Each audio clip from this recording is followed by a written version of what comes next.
Hello. I am back. I am no longer violently ill, so I have returned. Fortunately for everyone.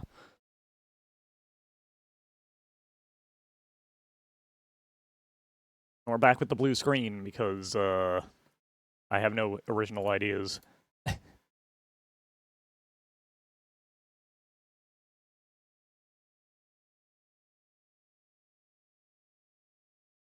Let's get started. I've got a pretty wide mix of things that are actually very good. Oh, hello. 52 months. That's almost a year's worth of weeks SSP pay. Thank you for the sub. I've got a mix of things that are good and probably known to people of a certain age, and the good old Wild West nonsense that we've been doing here. First up is well, I'm sure you can read that. If you couldn't read it before, you probably still can't read it now. So it says 3D Pac-Man. It's 3D Pac-Man.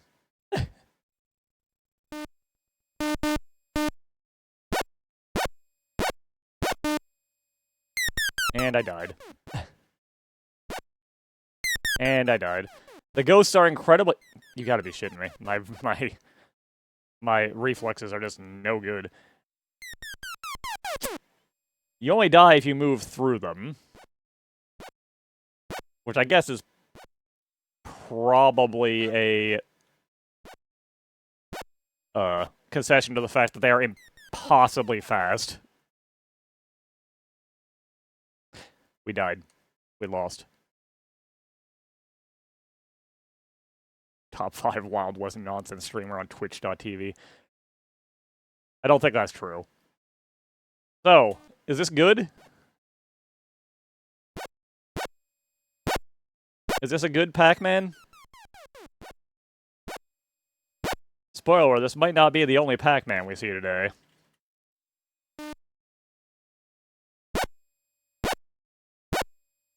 Pac-Man wizardry is bad.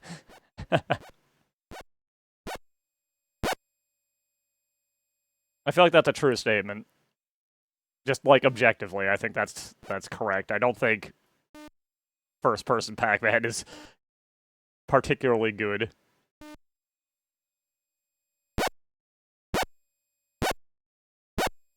I do appreciate the pill counter.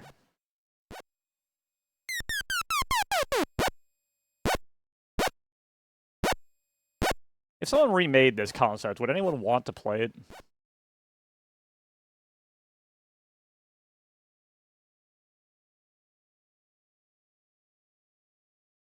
Are they teleporting around me?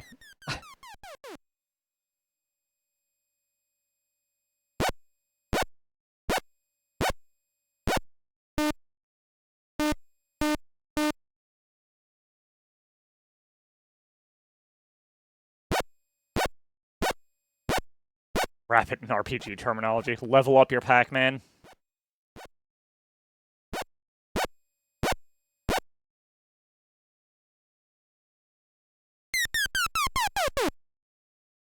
There's a part of me. The part of me that has bad ideas all the time. That wants to go back to the nuclear power plant simulator and do it again, except properly this time since I've learned how to play it. I forgot to update the numbers. We've played 149 games now. Thereabouts. And I think that's enough 3D Pac-Man.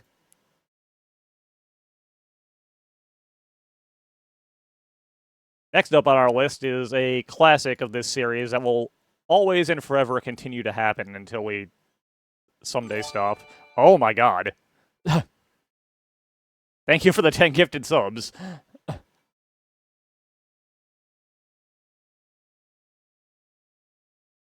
Covert Action would be fun to play on stream, actually. I should do that sometime. But anyways, next up is the good old awful arcade port.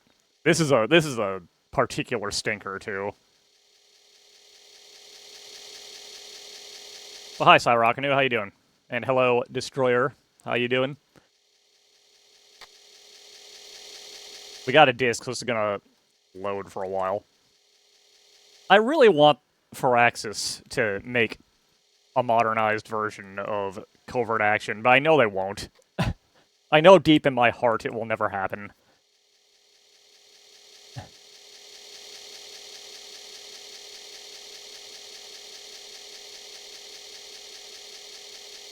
I'm doing alright. Much better than I was this time last week.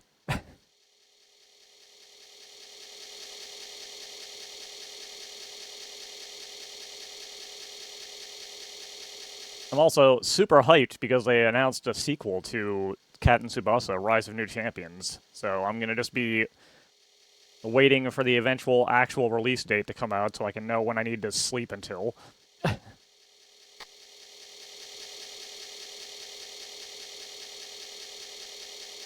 I love waiting for virtual disc loads.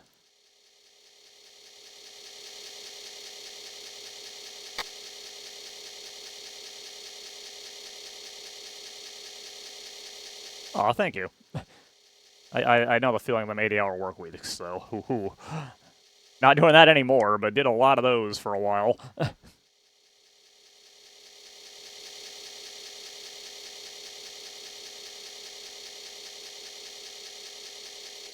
We did it, our friend, the Flash. I didn't realize 10 gift subs was enough for a level 4 hype train these days. Wow.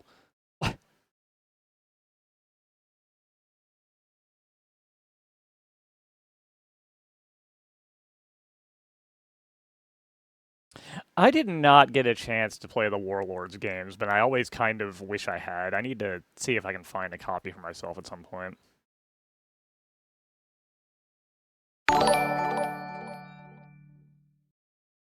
Happy anniversary and funny children number. 6-7. That's a thing here, too. It's modestly annoying, but I'm going to turn on unlimited lives for this. Let's see how far we can get in this miserable port of Afterburner before I get tired of it. This is not a good port, as you probably are not shocked to learn. Do you want music or do you want sound effects?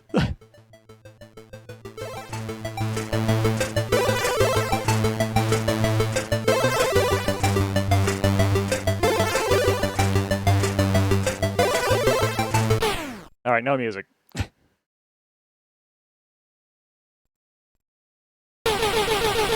Oh, this is worse. Oh god.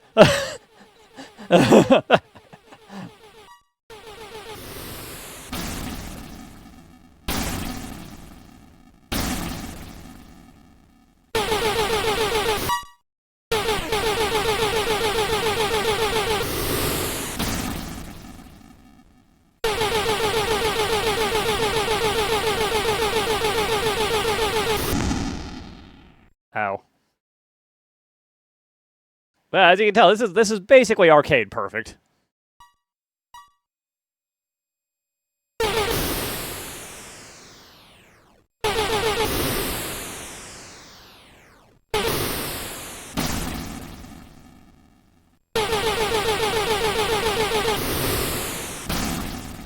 Yeah, between the new Tomodachi Life and the upcoming Captain Tsubasa, I feel catered to as a game player again for the first time in a while.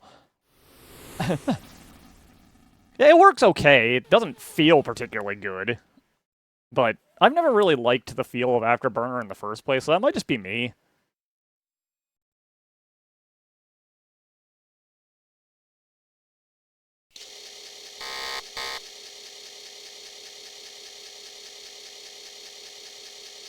Also, the arcade perfect load screen before the point tally.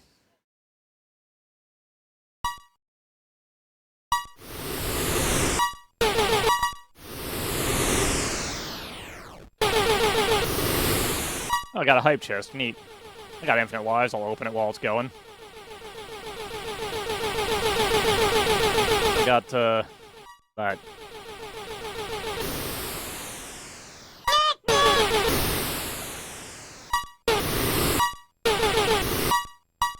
you can ask Cess about that. She knows all about that. Also, for those of you with oh god.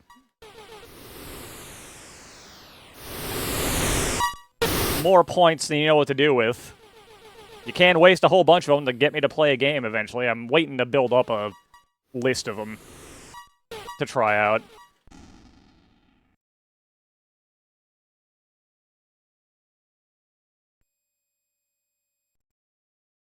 She did start over entirely, as she is wont to do with demos.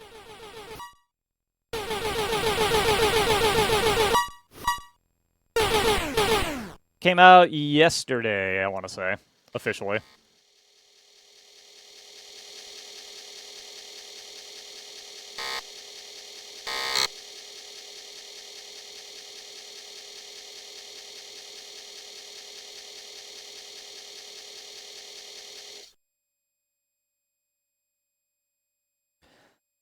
Anyways, you guys want to see through to the freaking end of Afterburner, or should we move? Oh my lord! Ah, or should we stop?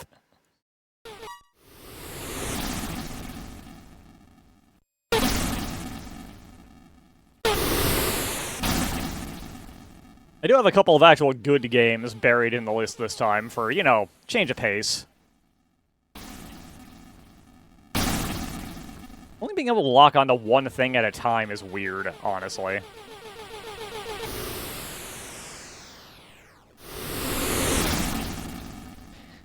It doesn't feel like Afterburner when when you're not firing like 75 missiles.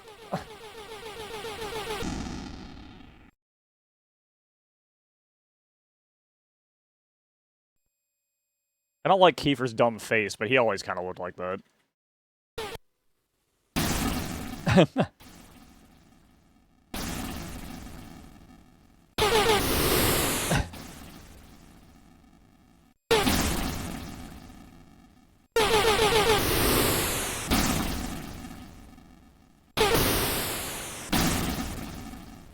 wonder how many stages the port here actually has in it. There's no way it has all, like, 20 of them, right?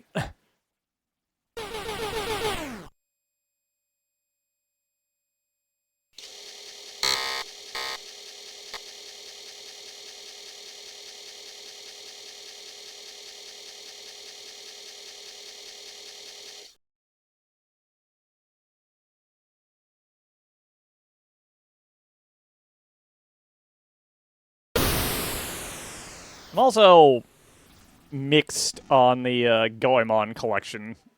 I'm happy that it exists. I'm a little less happy that it's Japan only, though I'm not surprised.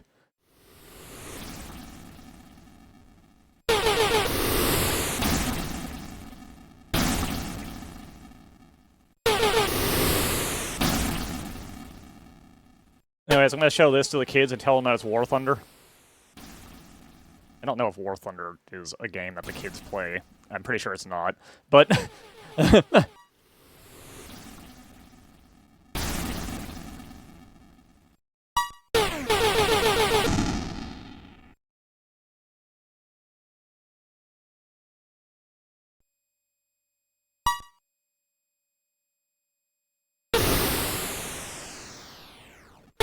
I do have a lot of kids that say they play Roblox, which is always a little confusing to me.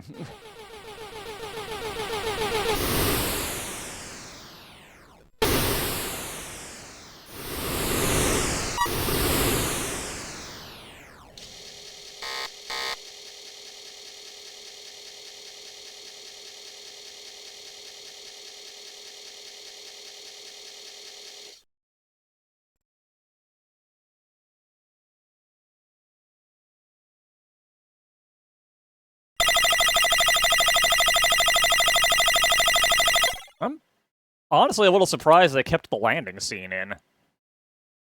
Oh, it's even got the hang-on bike. Wow. They actually, like, tried.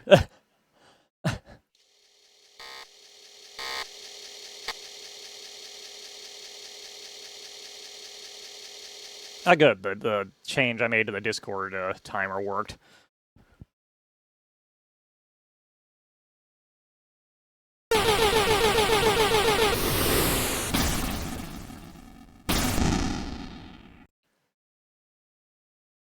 Thank you, Coolio. It was good to see you. We're playing Afterburner if you happen to look in. Afterburner with no music, which feels very weird, but I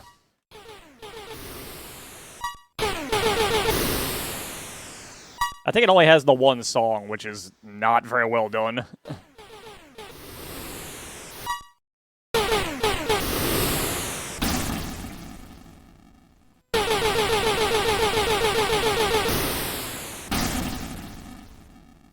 I will say this does feel significantly easier than the arcade experience.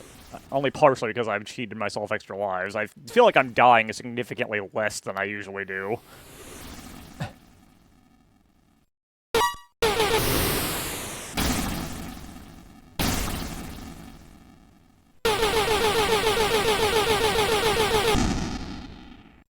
I cannot reliably get the barrel roll to work, though.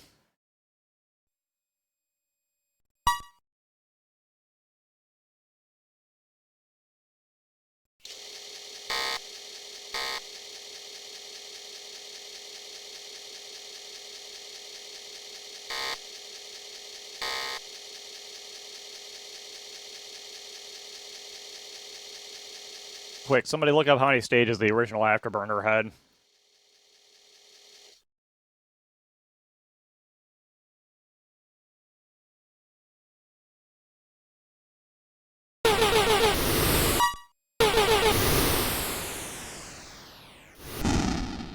Why did my missile not? Why did my missile not?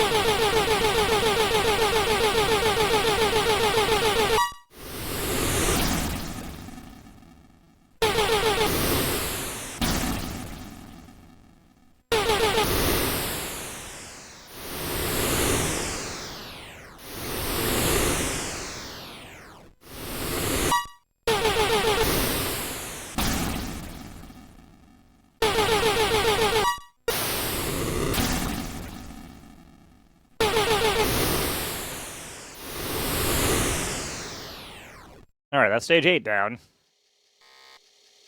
That's why I'm actually legitimately curious if they have the ending in it.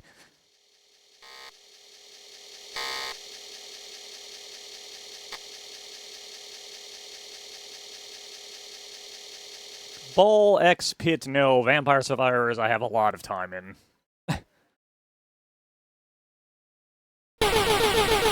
Oh my god.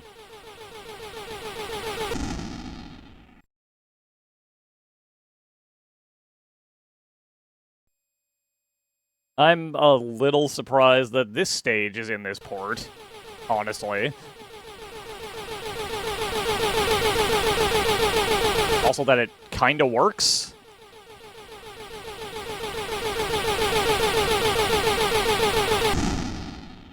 It doesn't work well.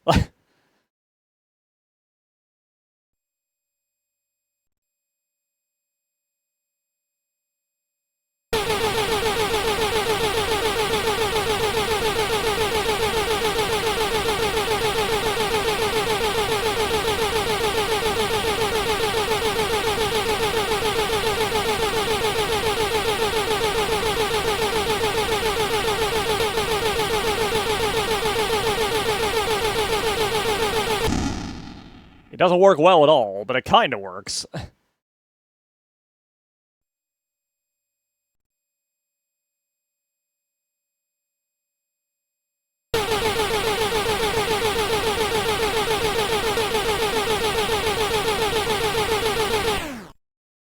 I would like for it to end now, but thank you.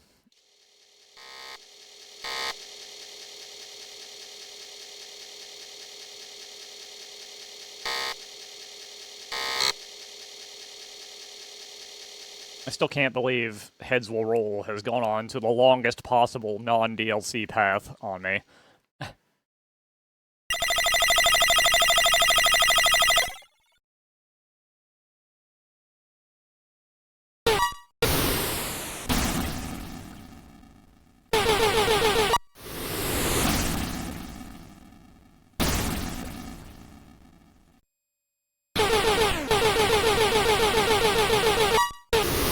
to say we're about halfway through Afterburner at this point.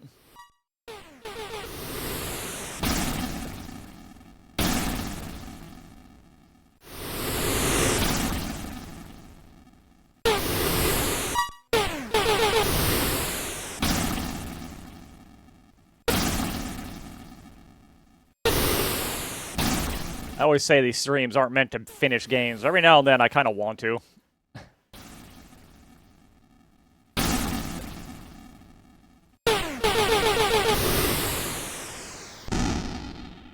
Ow.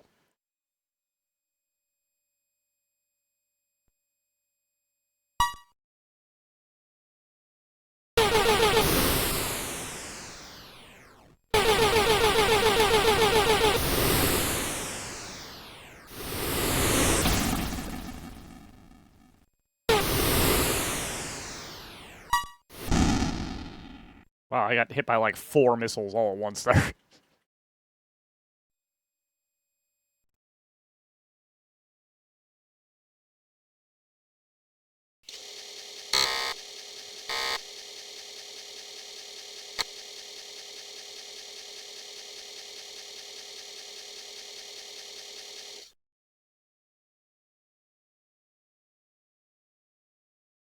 She is effectively out of the game at this point. At least on the route we went. I don't know if she sticks around in the route where you swap over to being on France's side. I've never actually managed to get on that route. But I think she's kind of like a fake romance option unless you do literally no other interactions with female characters until the end. Glad people are actually are watching that. It was a fun time.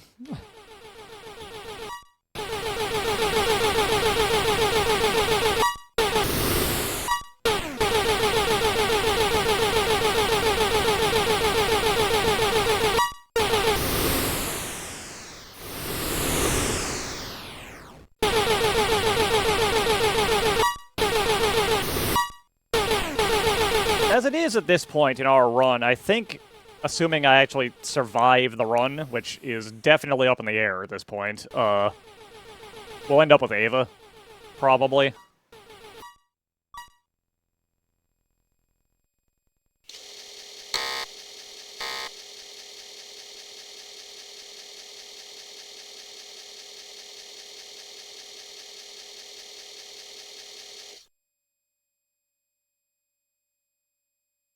Anyways, now you've had 11 stages of it. What do you think? What do you think of this port of Afterburner?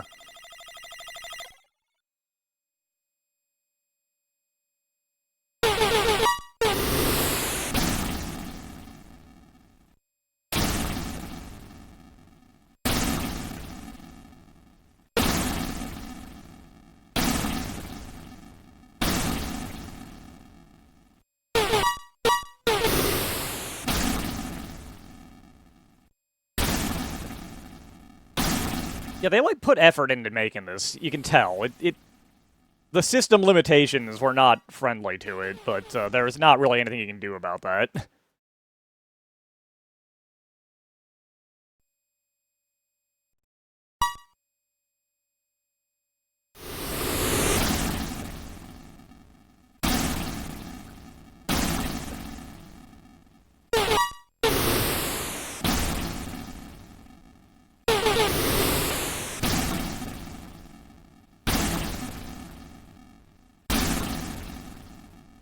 Have a good one.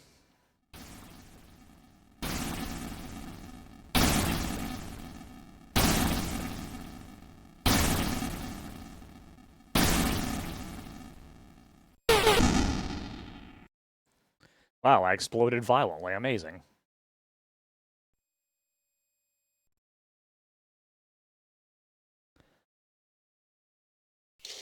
I think we're far enough in at this point that I owe it to the game to actually get to the end of it so we can see what the ending looks like.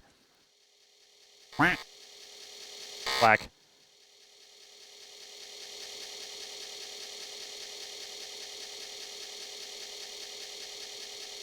I didn't watch the partner direct aside from the Tsubasa reveal that got thrown in my face immediately as soon as it showed up. Any new stuff coming out that people are interested in?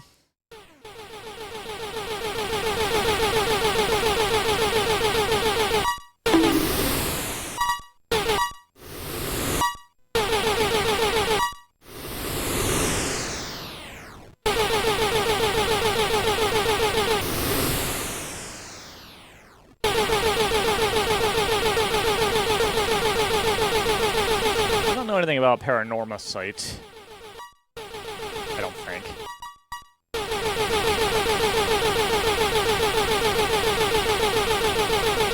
When they're talking about Dragon Quest VII, that's already out.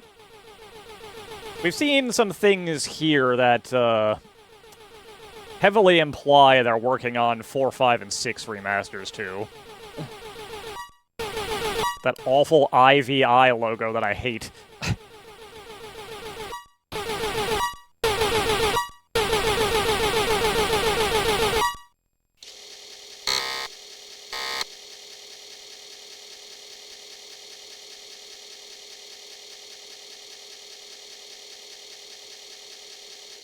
I don't feel like I got 100 hits, game.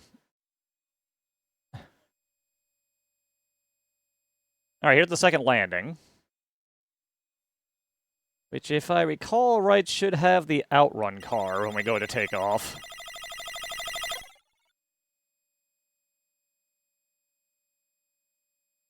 Yep, there it is. Not the right color, but again, limitations.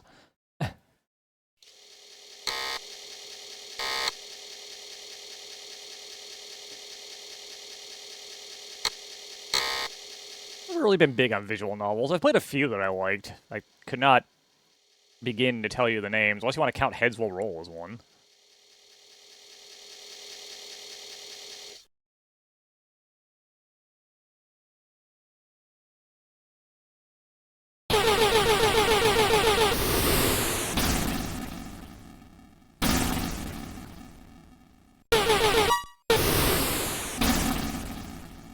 Thank you, Anani. I appreciate it.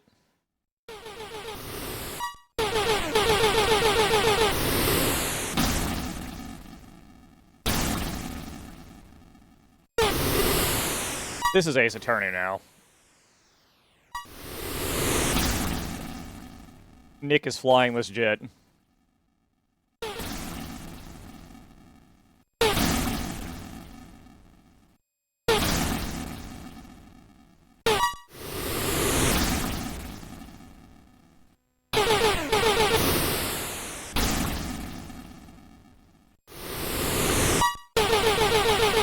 Working on a new Layton game, actually, come to think of it.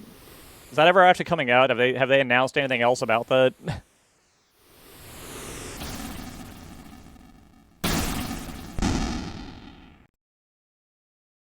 Ow.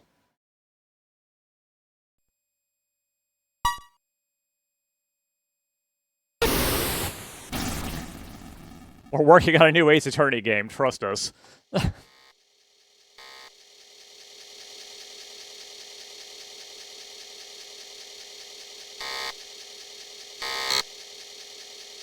It's true, most people don't know that. Possibly because it's a lie. But it's true in my heart. When's Ghost Trick 2 happening?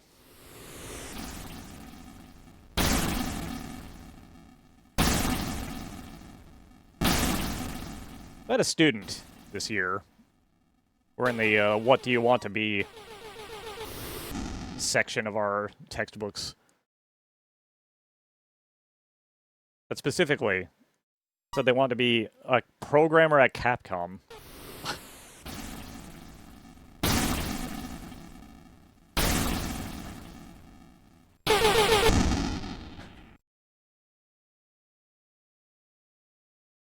I would support that decision, but no.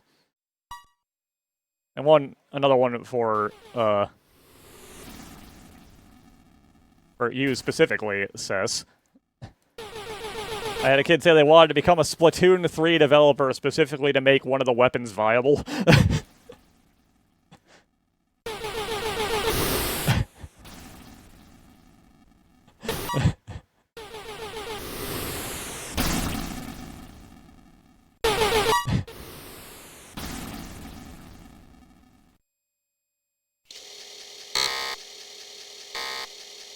was one of the specials, but I don't remember which one. The shark ride, I think? I don't remember what they call it in English.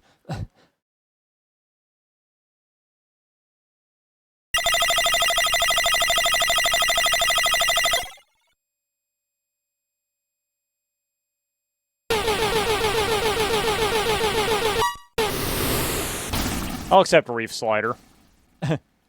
That's probably right.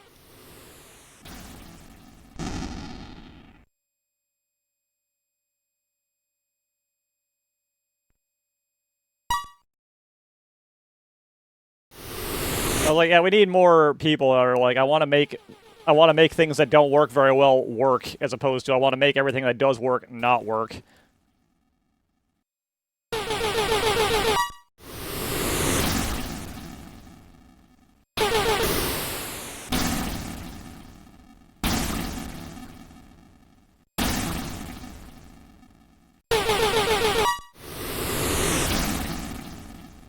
Based on what he was saying, I think he wants it to be the other way around.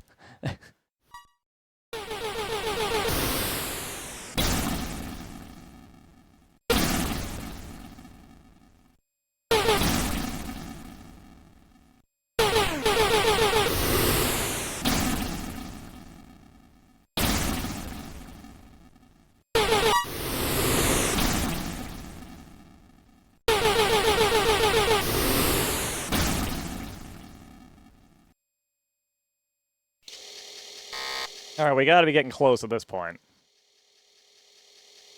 There can't be that much afterburner left.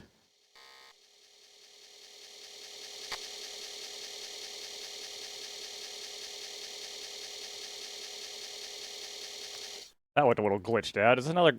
Okay, another ground attack. Kill streak mechanism. Splatoon? That doesn't seem right at all.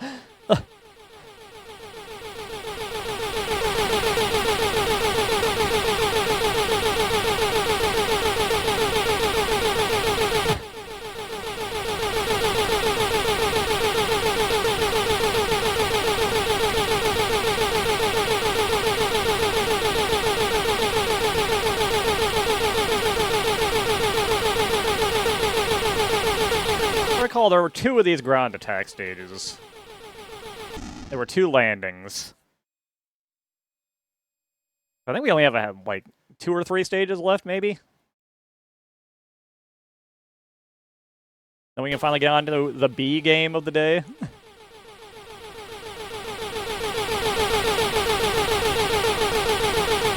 Like 40 minutes into the stream, we can get to game 3.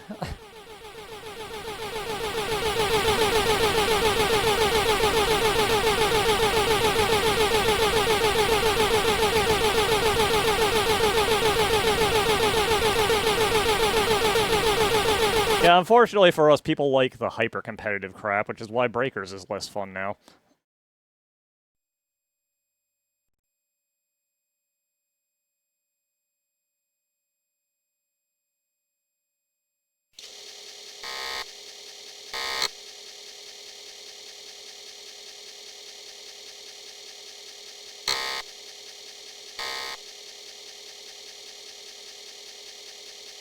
I don't think people need to be aura farming in Splatoon.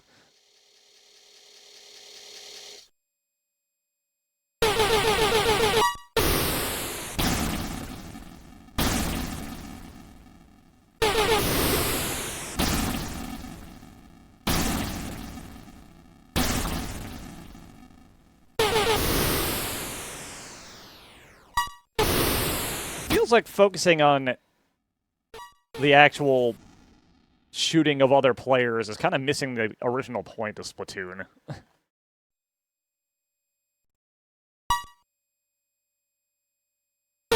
Where that was a thing that you did, but it wasn't like the focus.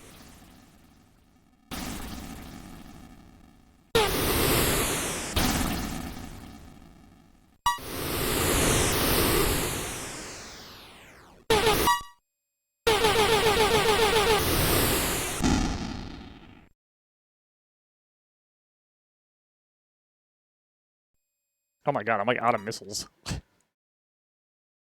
Didn't even... That's such a rare thing to happen in Afterburner. What the heck?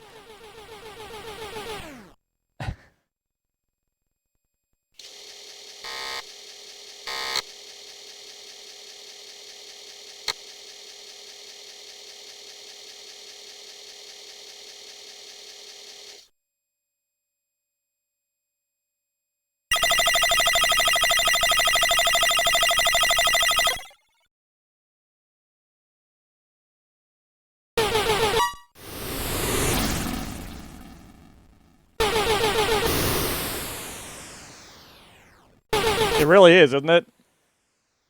Why will my missiles not actually fire? Shoot.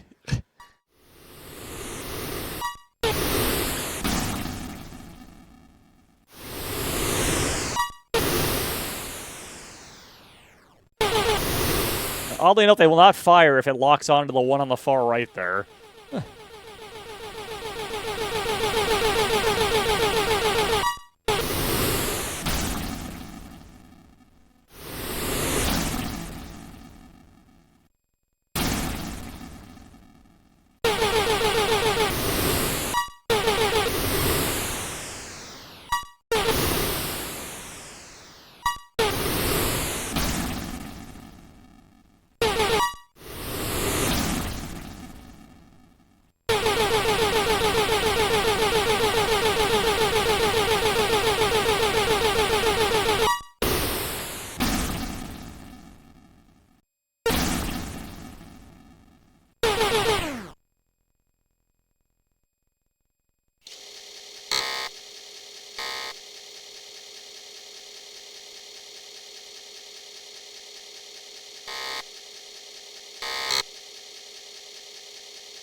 And if you look at the internet, the answer is nothing.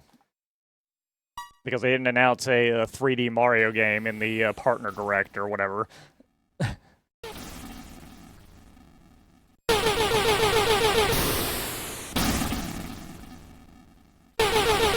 Because I assume the entire population of people that play games on the internet has become completely illiterate. Like, that's the only reason I can assume people would even think that would be something that would come out in a partner direct.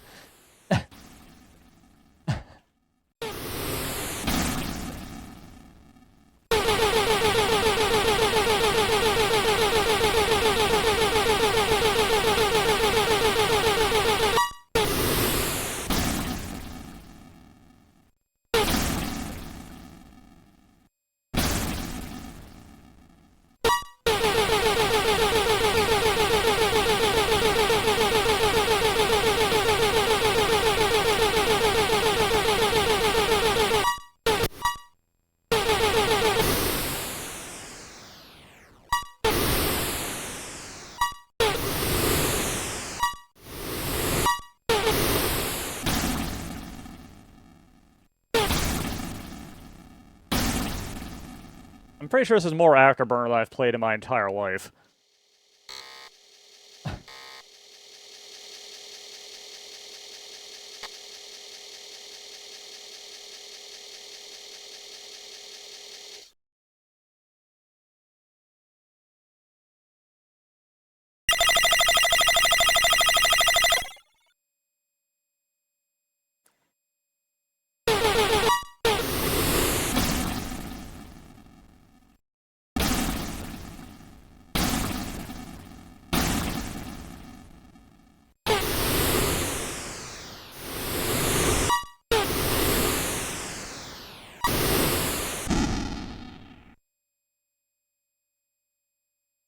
Tokyo Xanadu is something I always meant to pick up, and I've just never gotten around to doing it. The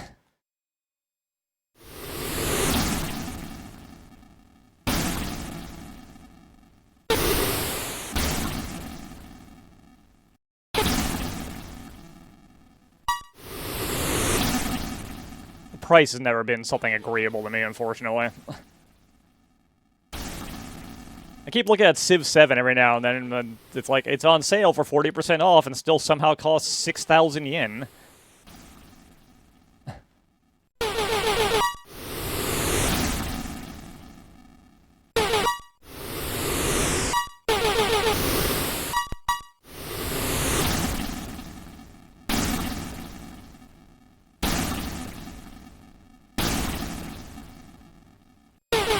I don't need to play Civ 6. I have this port of Afterburner that I'm going to be playing for the rest of my life.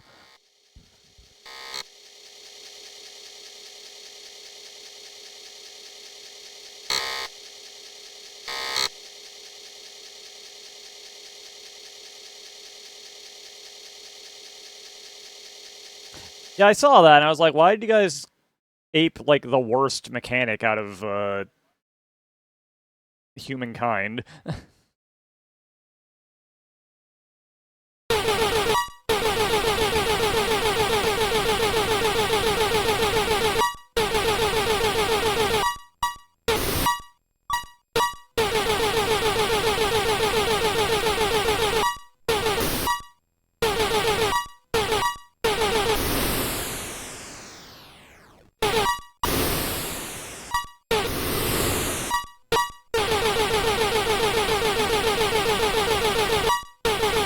Yeah, what is the stage count of Afterburner? It's 26, right?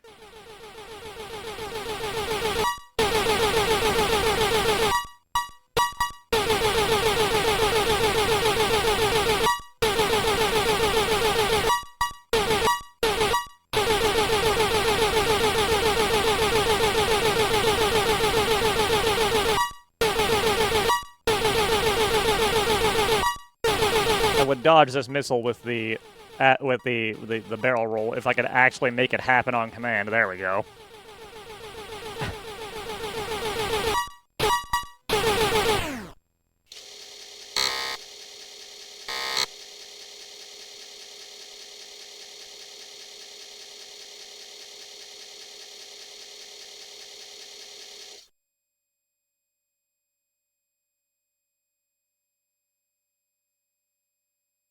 Oh, is this it? Are we done? Yeah, we did it. We got to the end. They have the ending in.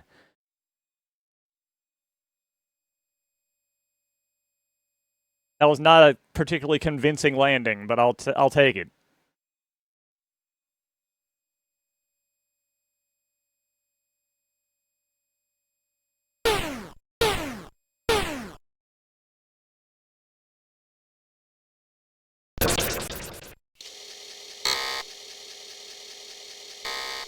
There we go. We completed Afterburner. For cheating.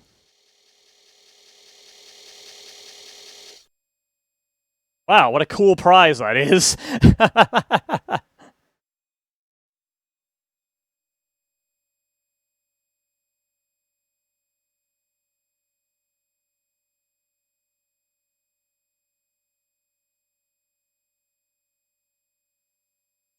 Alright, let's move on to the letter B game, finally. Which is... where are you? There you are.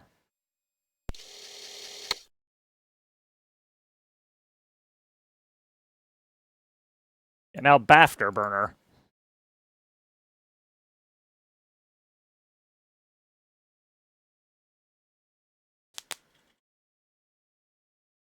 Also known as Bank Heist. Instructions. Bankersville was a quiet town until each bank received 1,000 gold bars.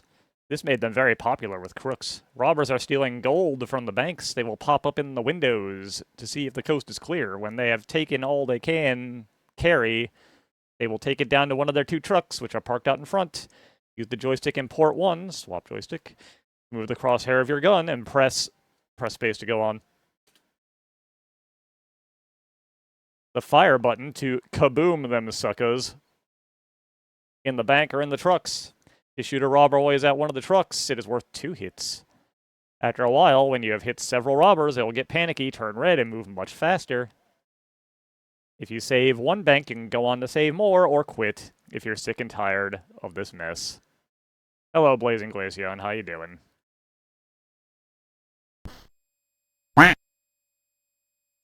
Yeah. Go to bank 1. Let's bang them suckers. This is how the crosshair moves, by the way.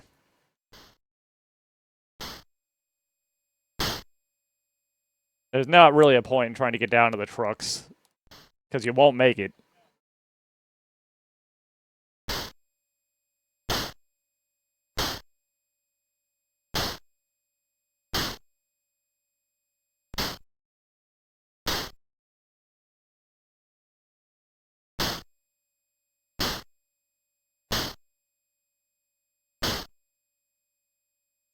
Congratulations, you shot all the robbers and recovered 60 gold bars. For this, the bank is giving you a $9,400 reward.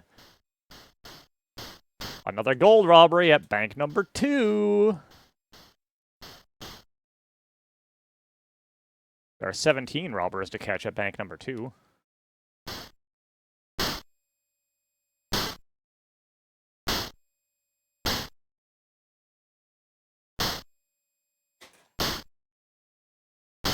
It does. Our gun does not sound like a gun even slightly, yeah.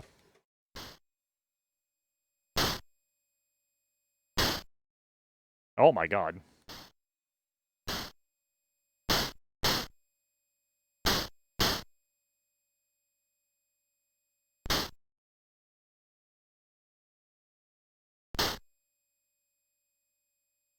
Congratulations, you recovered all you recovered all the robbers and shot 90 stolen gold bars. For this, the bank is giving you more money.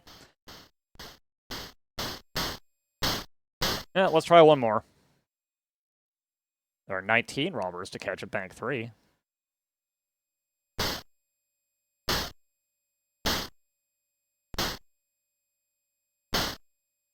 We're shooting them with less than lethal rounds to convince them to stop being criminals.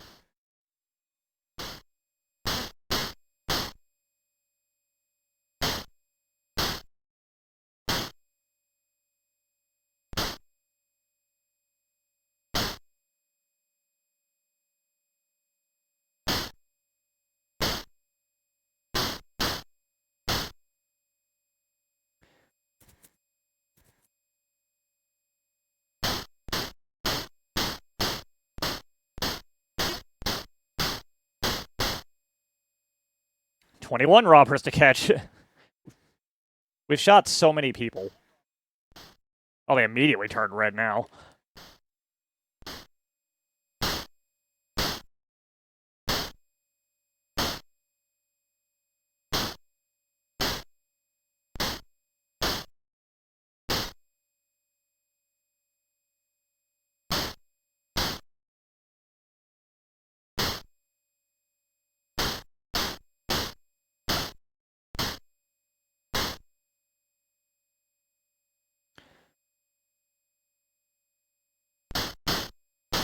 They keep robbing the banks. There's nothing we can do.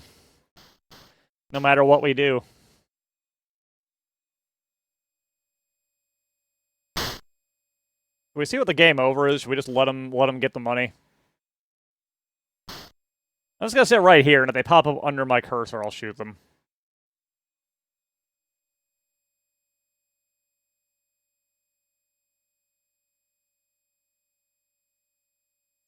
These guys are moving faster than I could possibly hope to move my cursor to get to them anyway at this point.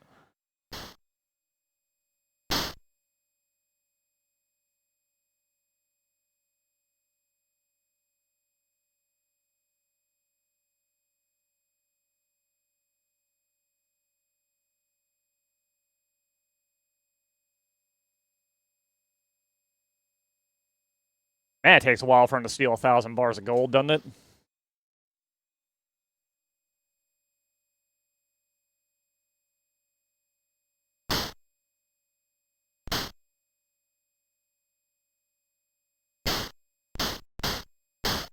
How many shots will it let me miss?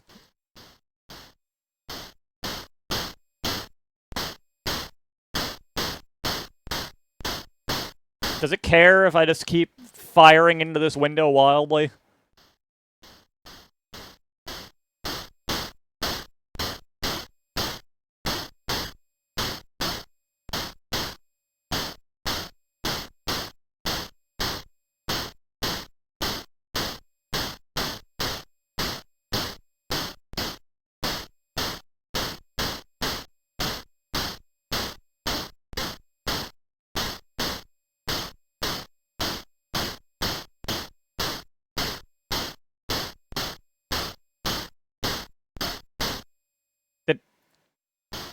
Oh, it broke.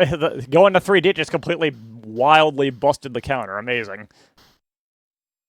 Game over. The crooks got away with the gold. You earned 37,000 in rewards. Reached bank 5. You missed the robbers 116 times. Maybe you should practice more. Want to play again? No. I'm gonna go get a coffee. I will be right back.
Okay, that took a bit longer than expected, sorry.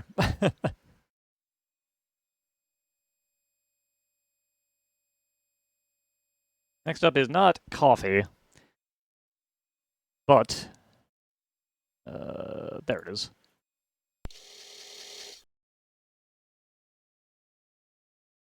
Cannon Fodder, another classic game everyone loves. I'm lying right through my teeth on that one. This is not Cannon Fodder.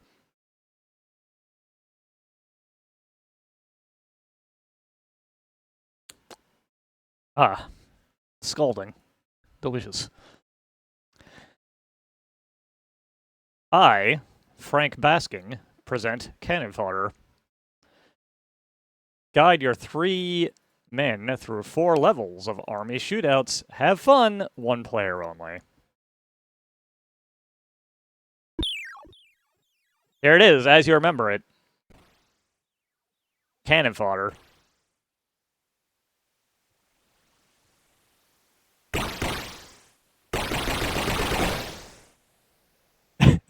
I'm pretty sure this is a shoot 'em up construction kit. Ow.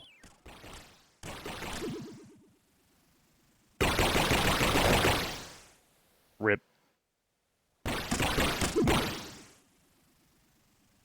War's never been so much fun, right?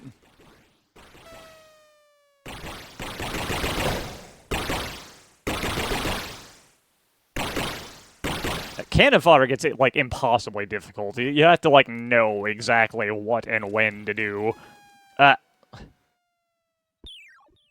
This game's also hard, but it's because it's crap.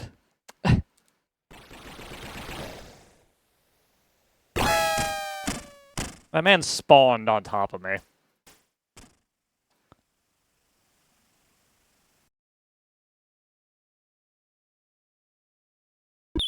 One more shot.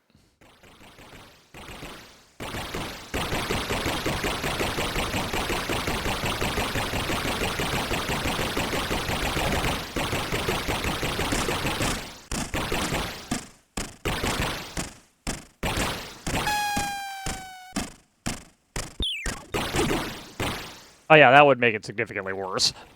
I only ever played it on the computer, so I had a mouse, and it's still obnoxiously difficult.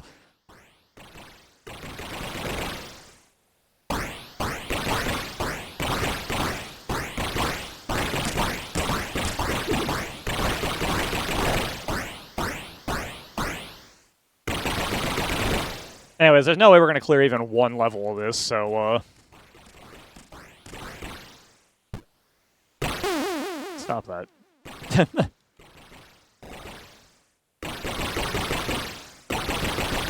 I like Simant. Simant's legit a pretty good game. Ah. Hi?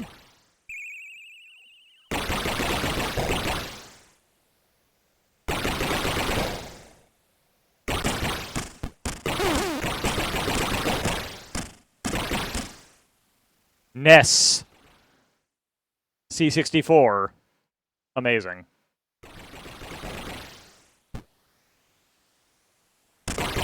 I'm glad we got far enough to see that sign.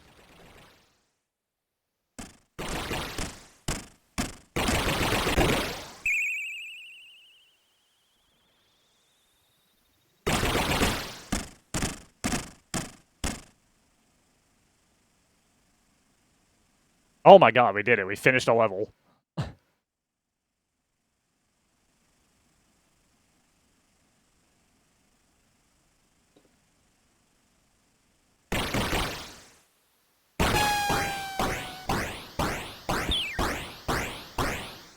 War has never been level done. Oh, another sign. These are some huge-ass trees. Holy shit. And that's it. Game over. We lose.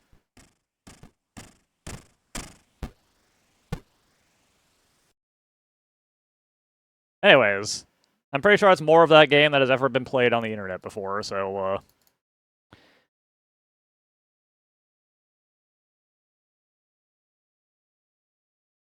Next up is... Where are you? D-E-M. There it is.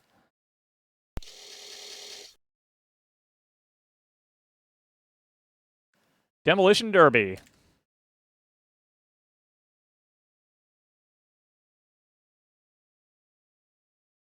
Don't get too excited.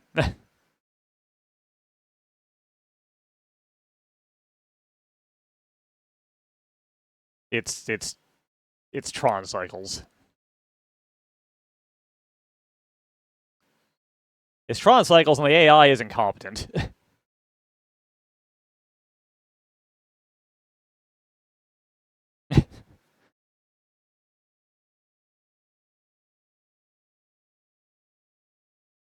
And sometimes it just spawns you right there and you die immediately. It just spawns you on top of each other.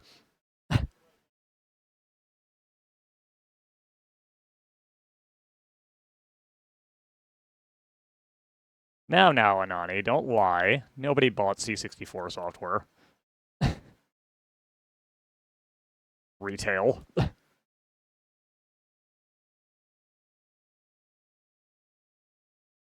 ZT had a 4-player online Snake minigame. Huh. ZZZ, rather. Let's do one more. Just to make sure.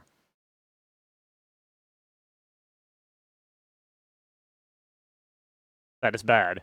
Yep, it sure is. Anyways, that was Demolition Derby.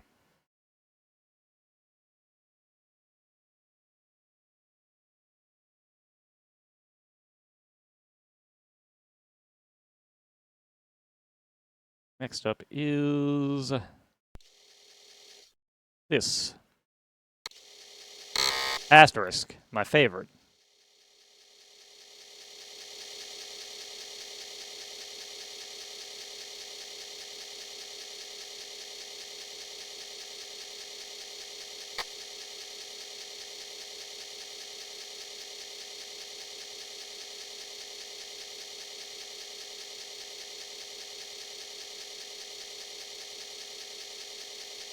Also, another long load time.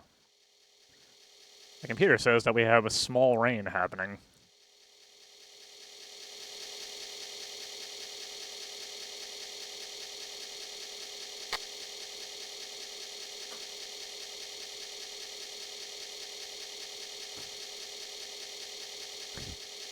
Literally has the kanji for small and rain.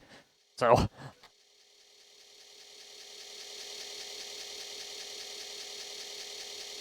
Oh my god. We're finally getting snow. The one day of snow we get every year has finally arrived.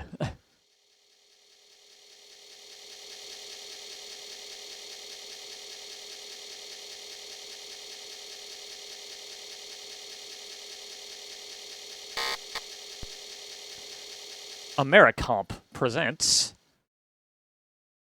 an Adventure International production.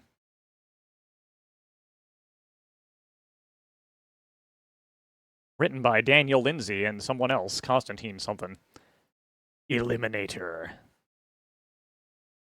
Now don't let the Star Wars style crawl here make you think this is going to be in 3D, because it ain't.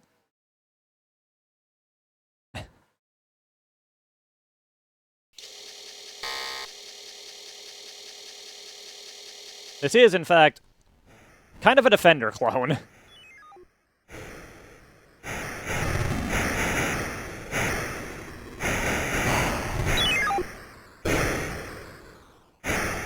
Except you have to bomb targets on the ground instead of protect people on the ground.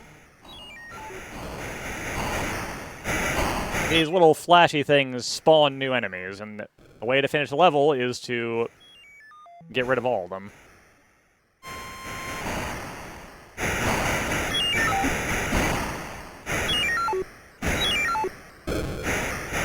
The bombs have some momentum, which is neat. Although it makes it a little hard to bomb with any sort of actual accuracy.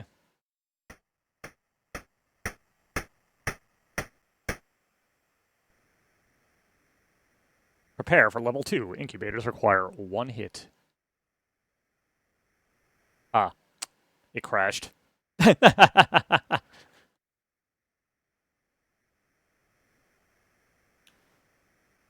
Zanin. Guess we'll just have to move on.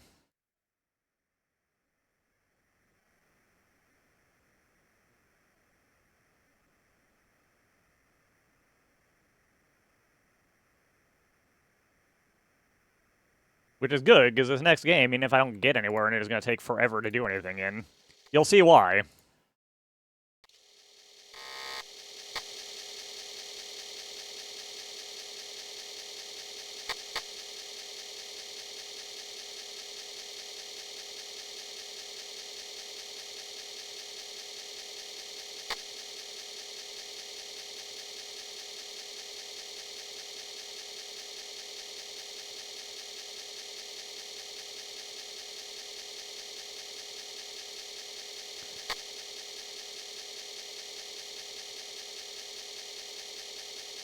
Once again, after it loads for the next, like, 20 minutes.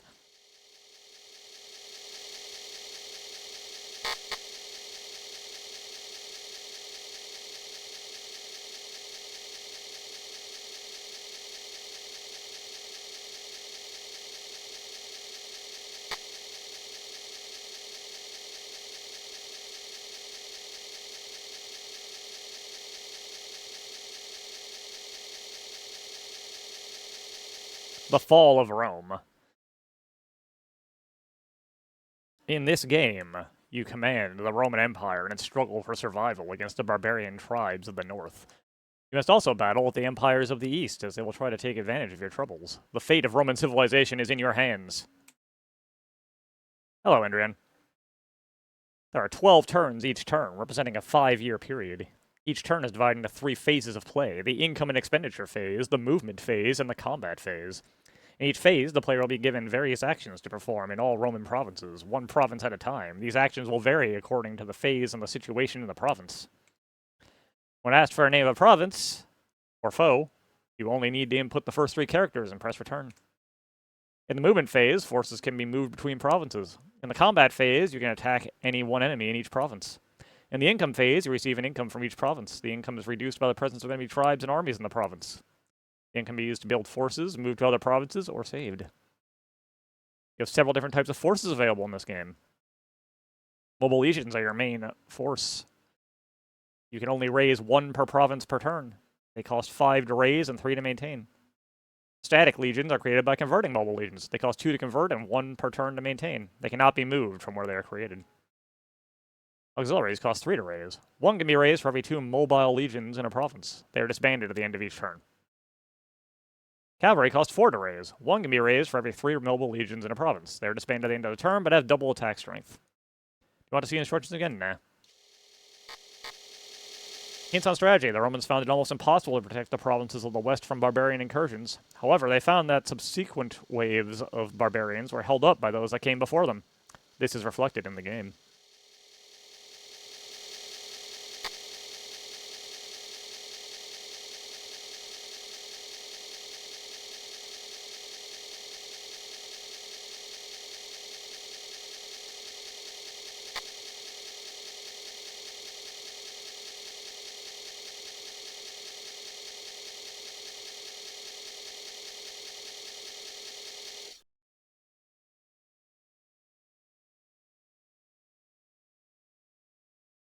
Here's the status of the provinces.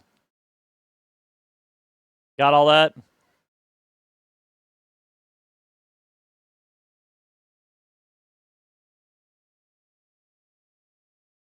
The year is 395. Ow. Let's just make all of our legions static. Screw it. Yeah, give me a new mobile legion.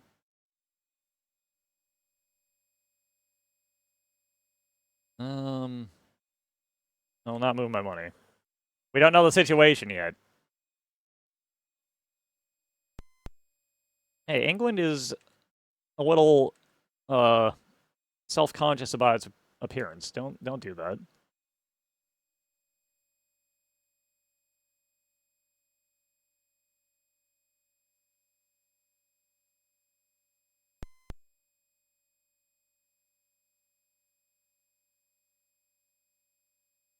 Since we don't know the enemy situation, we can't really make any actual decisions this first turn, but we gotta do it anyway.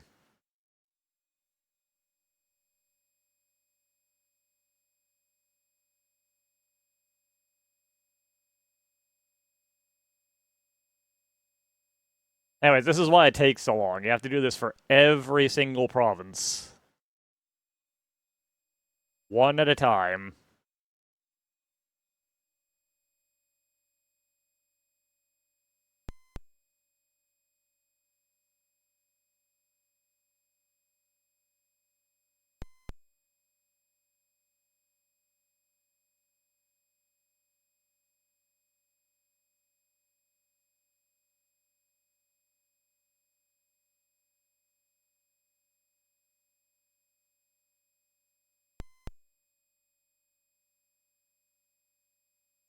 You might be wondering why I selected this when I have the ability to just choose what I'm going to show on these streams.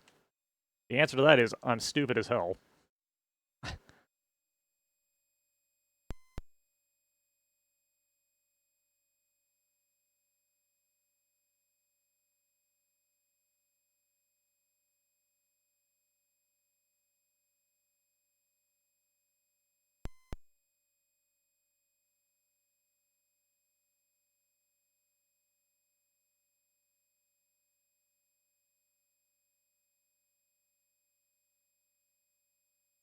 Let's see a combat phase. That's about as far as I want to go in this.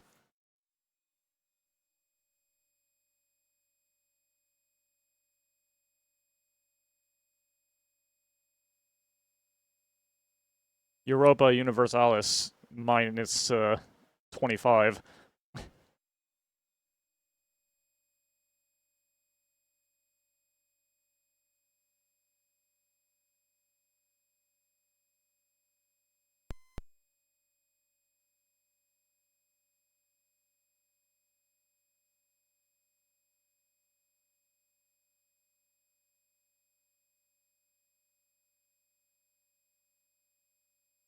Alright, now we're hitting all the places where we don't have anything to do, so I'll just flash through them real quick.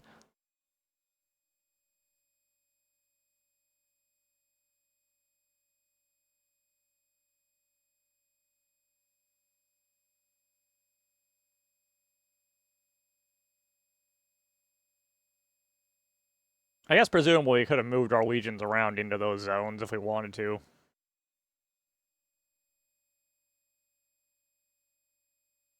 But we're supposedly trying to defend.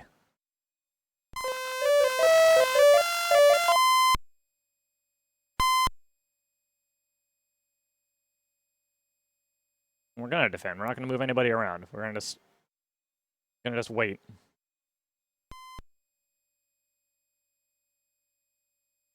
I suspect moving a single legion isn't gonna really do anything anyway.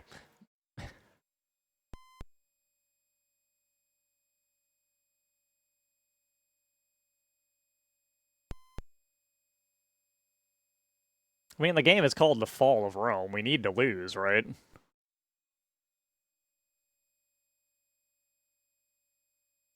You know what? Never mind. Hang on. Move all these guys into,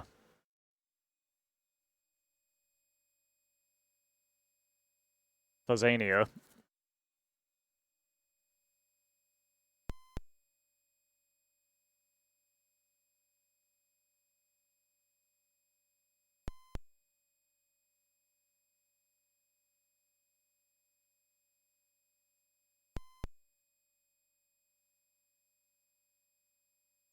Isn't this exciting?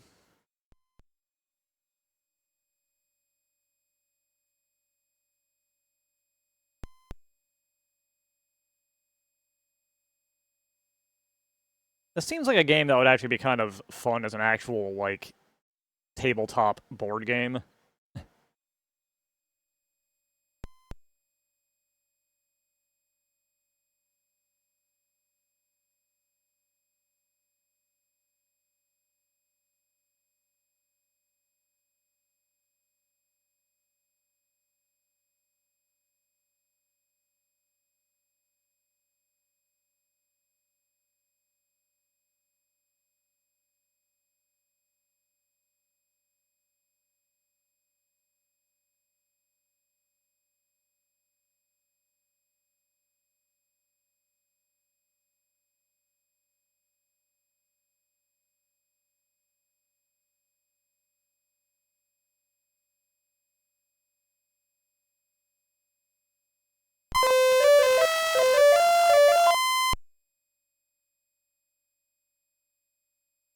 Mm-hmm.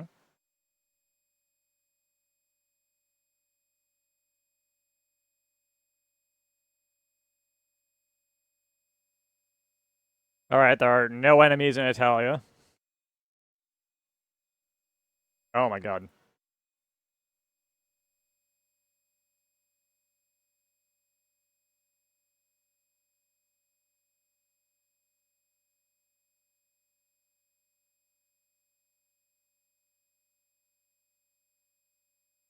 They killed all of our men.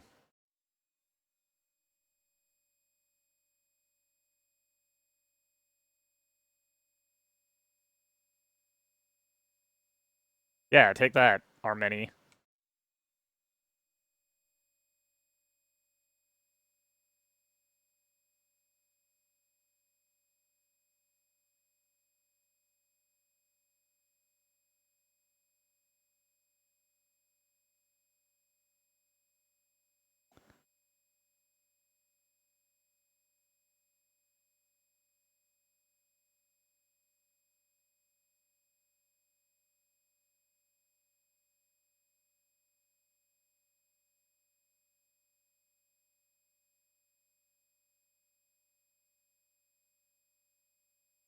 Alright, so I didn't go great.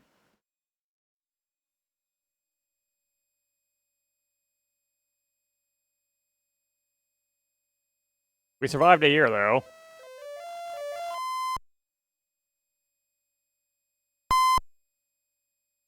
Anyways, I think that's enough of that.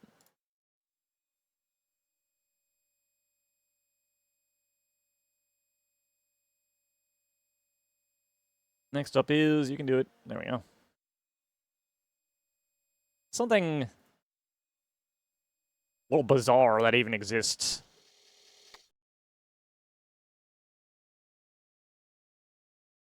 Right there, that.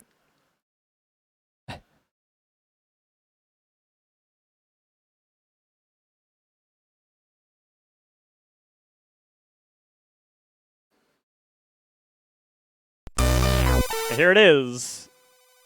It scrolls up and down. Unless you're holding shift. I would like to be able to see the screen better, at which point the game plays.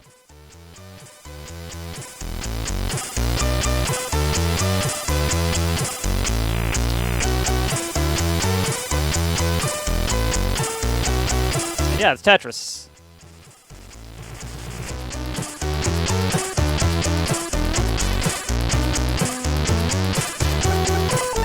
It's extremely difficult to play due to having to hold shift.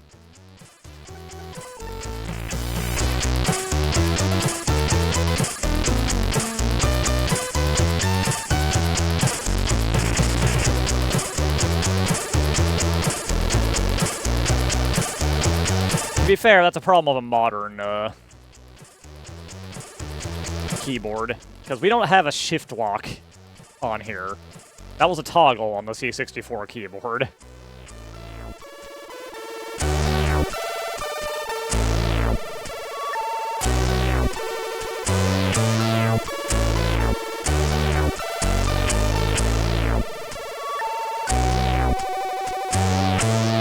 It plays perfectly acceptably, though.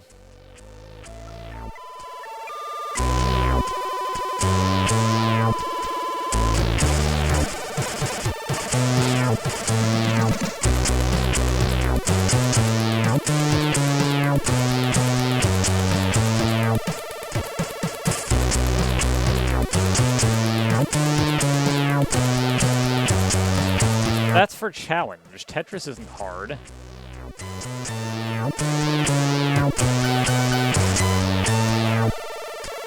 Tetris is just an OCD simulator.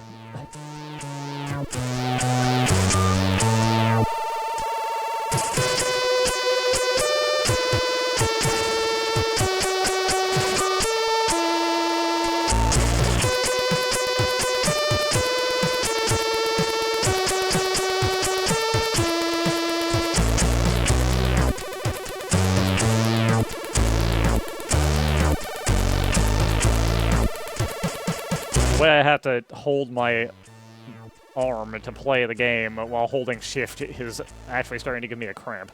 amazing.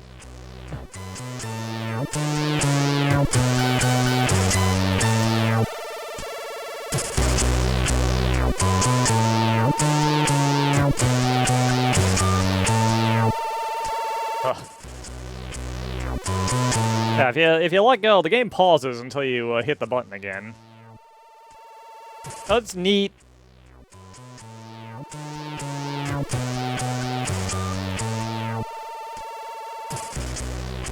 It is basically just a demo scene thing that got out of hand, though.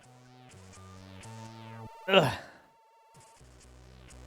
Do they have different music, or is it gonna just restart the same thing? Let's see. Same thing. Anyways, next up is a bonus for those of you who have been around the channel for a while. I'm sure you'll remember this one.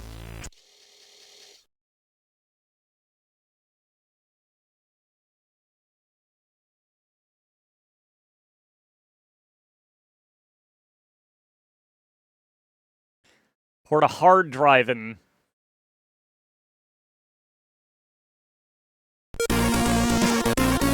The C64, and yeah, as Ace, Nick, and anyone who played this at the time would know, it sucks. It's bad. Oh, it's awful. There was no chance of it being good, but oh, it's bad.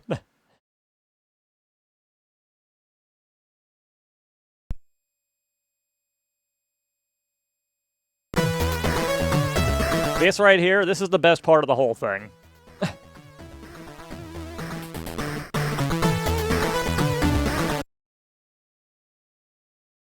Wrong port.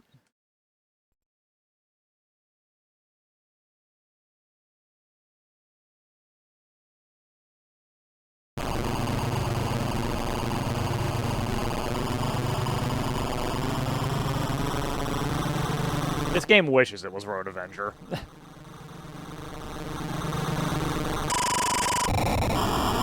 And swerved right into me. The arcade original of Hard Driving is actually quite fun. There were 0 ports that were of any sort of acceptability. Because at the time, nothing could really handle the 3D that it used.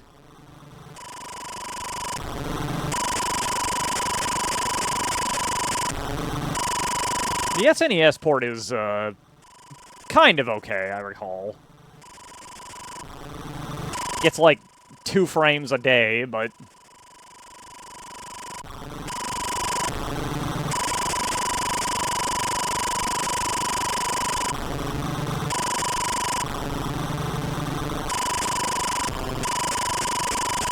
The Amiga version's probably fine. I don't have any experience with that, though. Oh, this is not lined up right at all. Dead.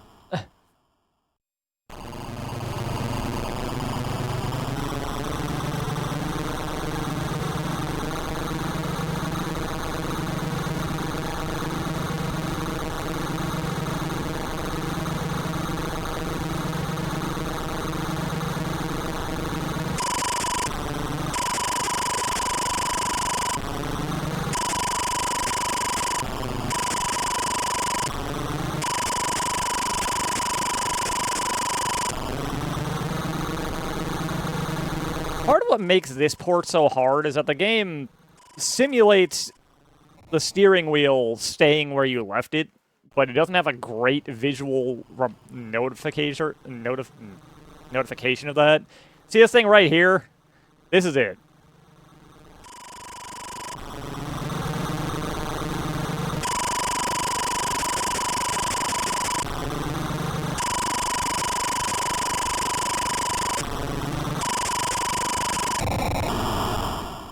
Almost.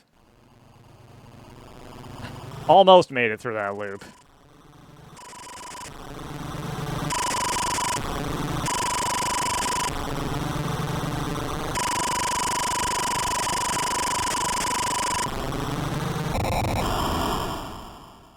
I don't think we're getting through that loop.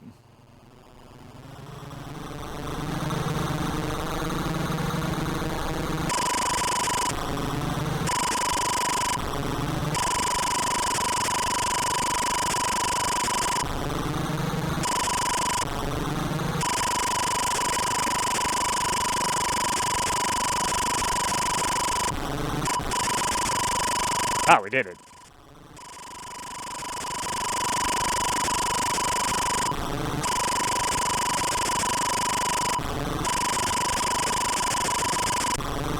Snaking my way down this road.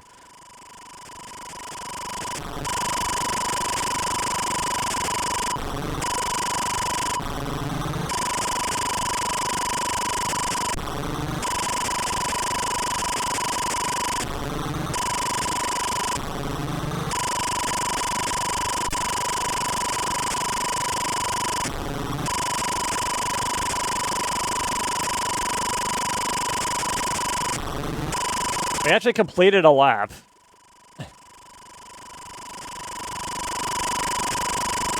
I think. Oh my god, the frames.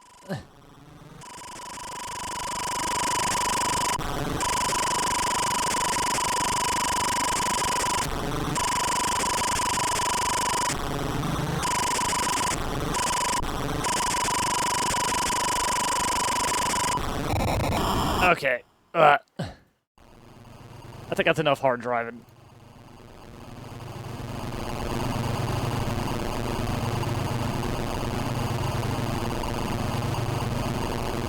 That's enough hard driving.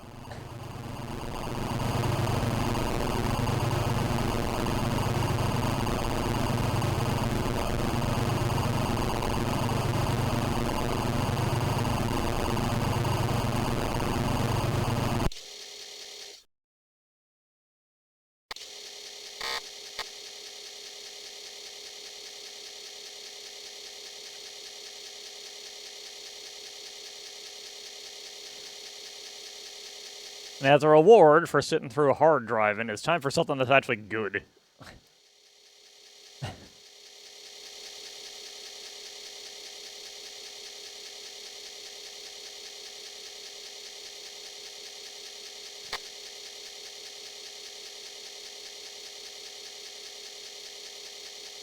Was to racing what Willie Beamish Sega CD was to playing click adventure games. Someone suggested I should do more Sega CD stuff, and there was a part of me that's like, I should just sit down and play every single Sega CD game and hate my life.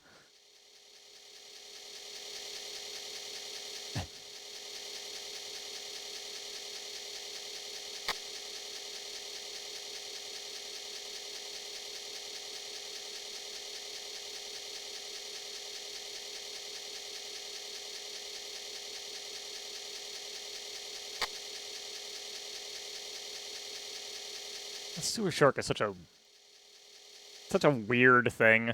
It's a game that once you know what you're supposed to do is really not that difficult, with the difficulty coming mainly from being able to pay attention to it long enough to actually, like, go the right directions.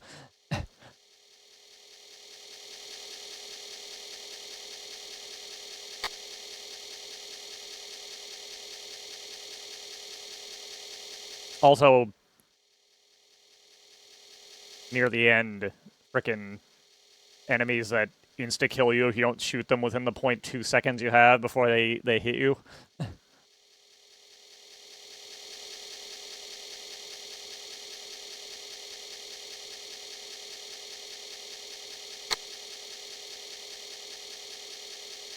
Also, Night Trap and its suspiciously similar game at Double Switch.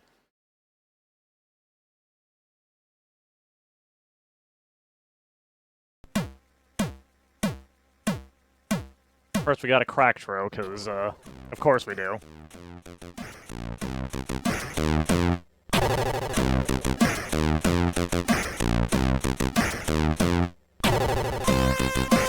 But remember,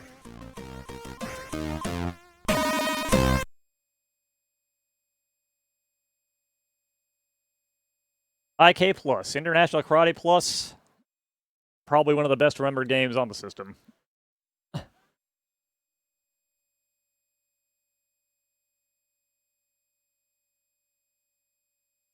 A game I'm not very good at.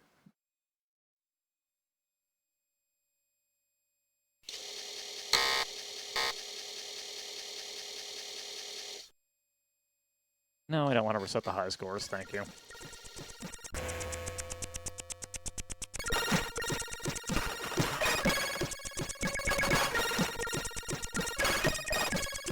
Oh, I'm getting this shit kicked out of me immediately.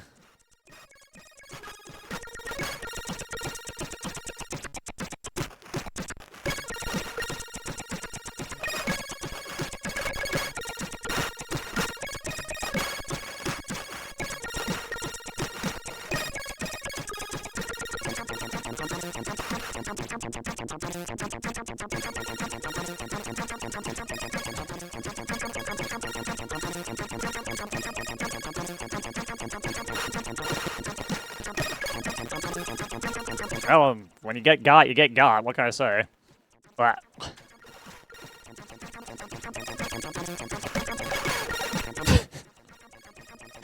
oh man, I am so out of practice at this.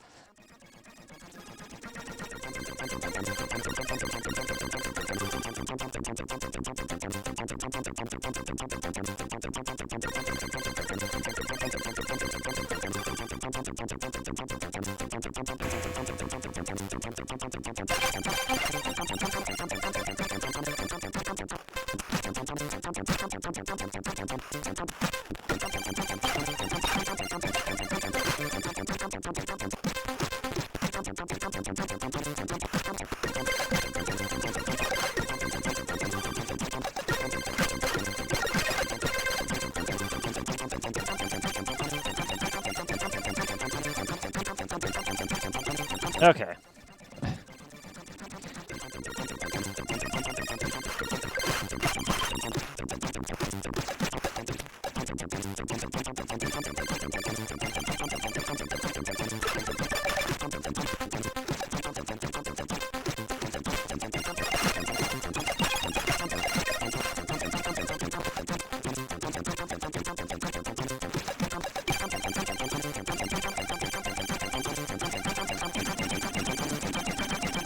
There you go, that's a slightly less embarrassing performance.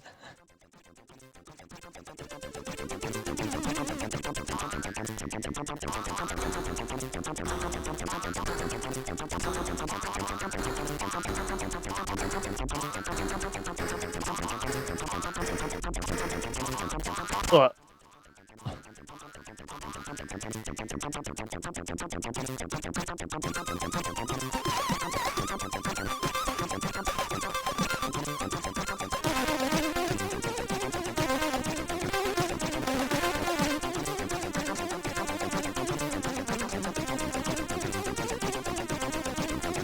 Remembering the controls for this is a big part of the difficulty, because it's got a lot of options.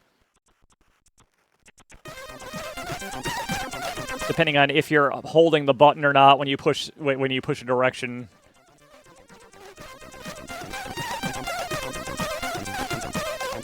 Ow.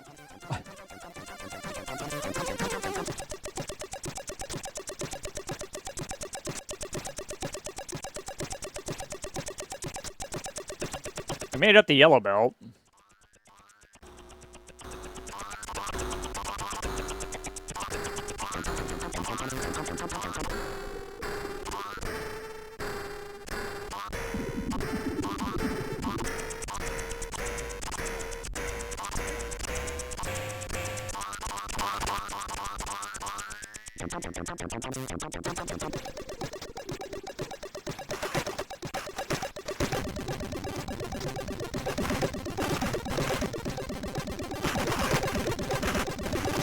Okay, that was sick, honestly.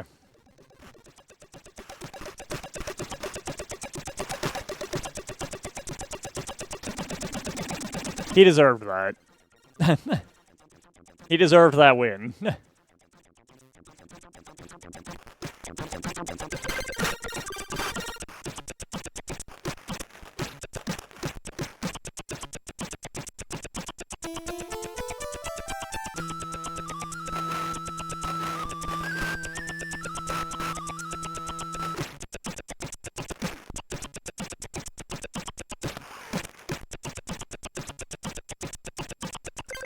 Look at that face on the red dude.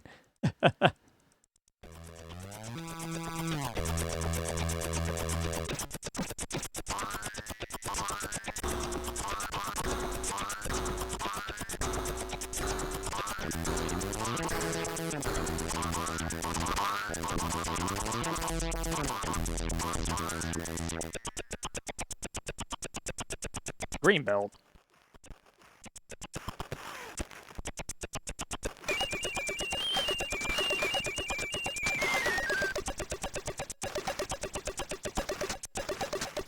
Things starting. Sounds like you're heading out, so if you are, have a good one. Can't believe I haven't lost again yet. Ah.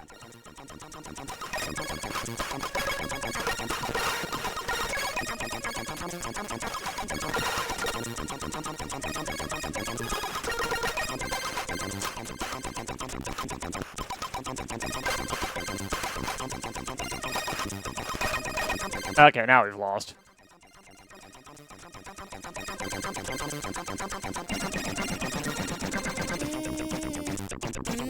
Alright, next up.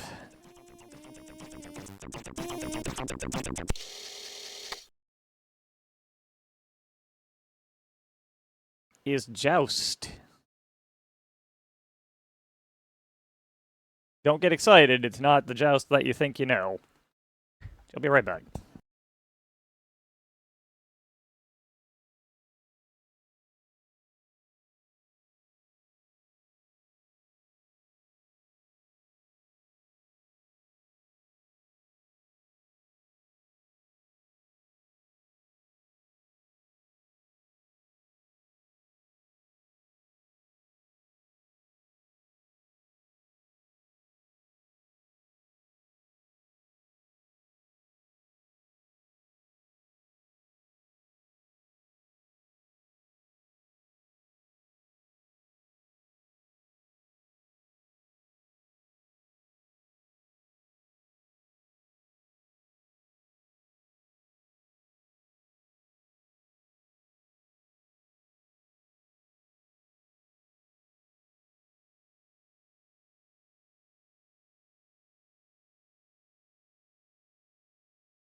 It's not SEUK. It is, in fact, an actual joust. Two gallant knights on sturdy chargers ride, each trying to unsaddle the other. Each carries lance and shield. The right player uses 7 and 1 to move his lance, and 9 and 3 to move his shield. The left player uses E and C to move his lance, and Q and Z to move his shield. The catch is this: the shield and lance cannot be held at the same level, so when one is moved to the level of the other, it moves out of the way. First knight's name, winner. Second knight's name, loser.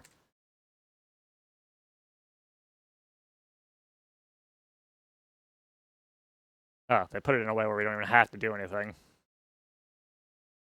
Anyways, here it is, a joust. Yep, that's it. That's the game. That's the whole thing. That's it. Swiftly moving on.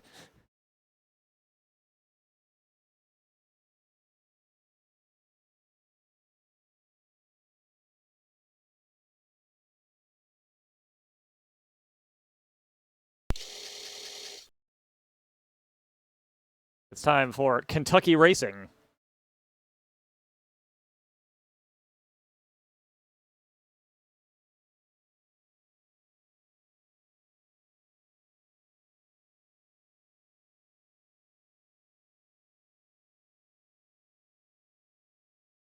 Which might lead you to believe it's another horse racing thing.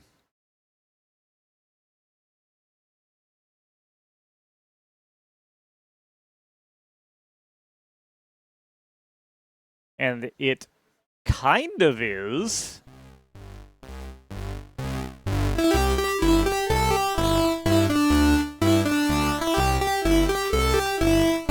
Our horse name is, Ah,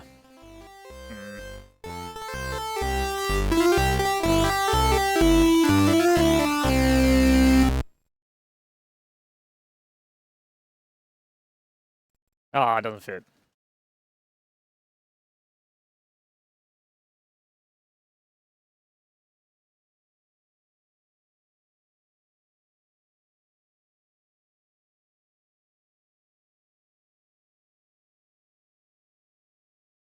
There we go.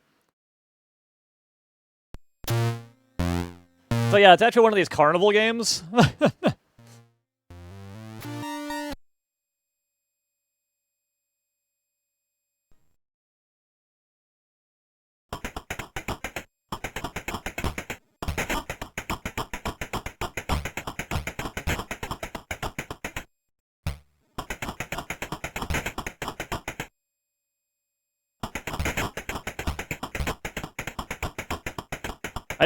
I did manage to win when I tested this out. I don't know if I'll be able to pull it off again, because this is very weird.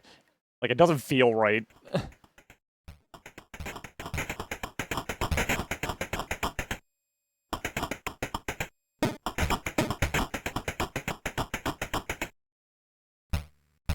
Also, the AI is doing a significantly better job this time than last time.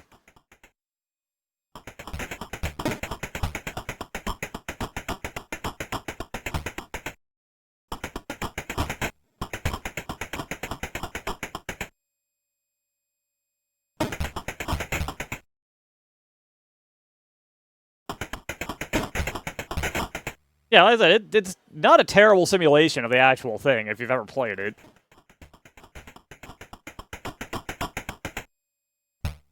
It is by nature of being a simulation significantly harder than the actual thing.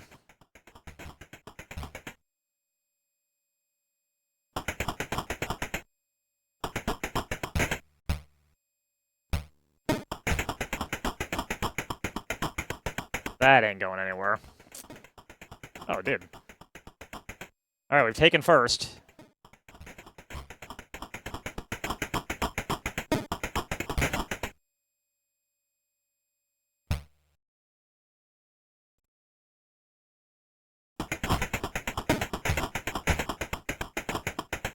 We did it. We won.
I don't think we're gonna win this one.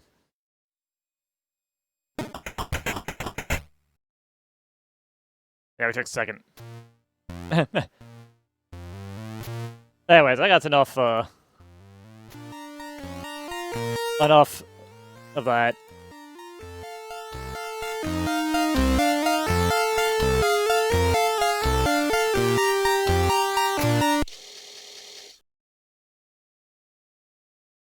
Next up is Laser Base.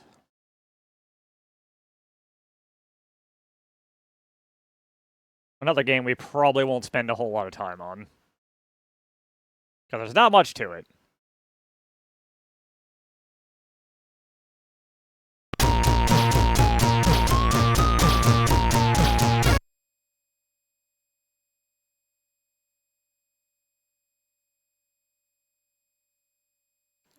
No, thank you. So here it is. It's Missile Command. Except you're guarding one giant-ass thing in the middle.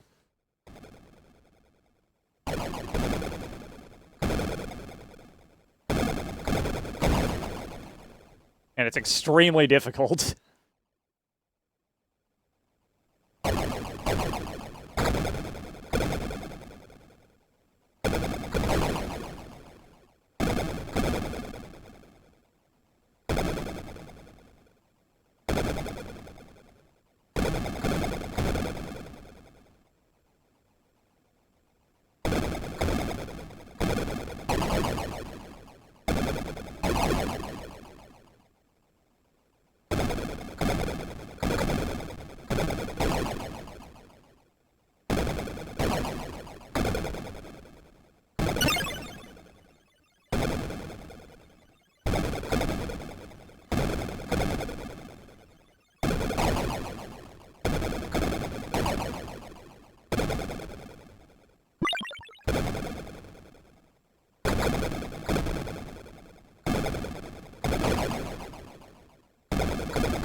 Oh no, we died. Damn. Anyways.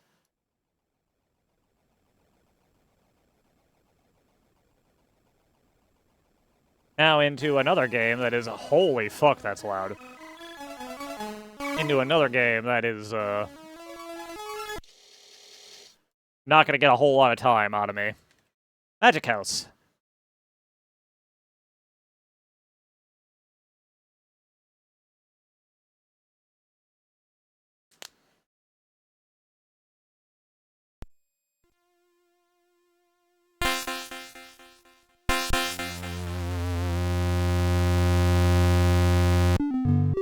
I don't actually know how to play this properly.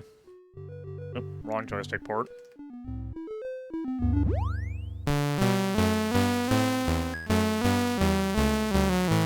Looks like we just need to pick up bottles. We can jump, we can duck, we can kind of control ourselves.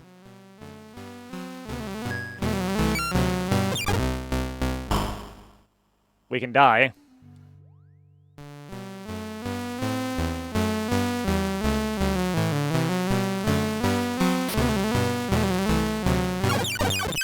Oh, that kills you, okay. You can sometimes teleport, which I think is going through those doors, but it's a little hard to tell.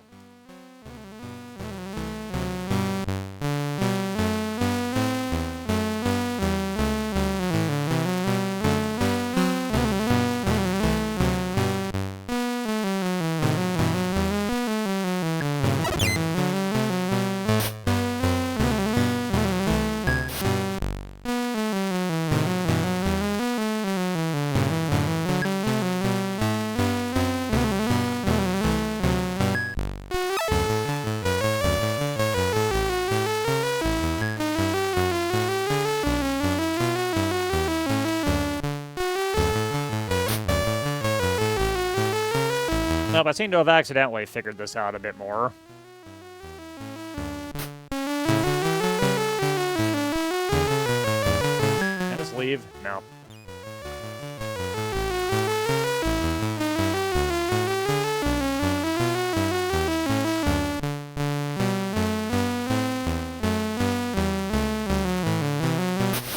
Oh, we did it. We found all the bottles.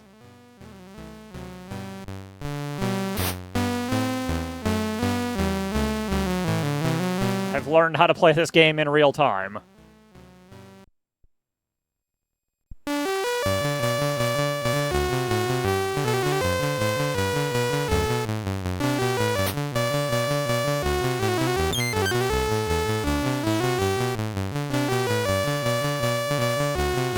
Yeah.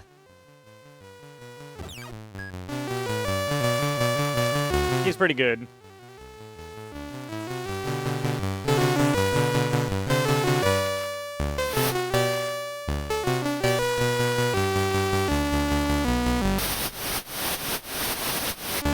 We did it. We beat the high scorer.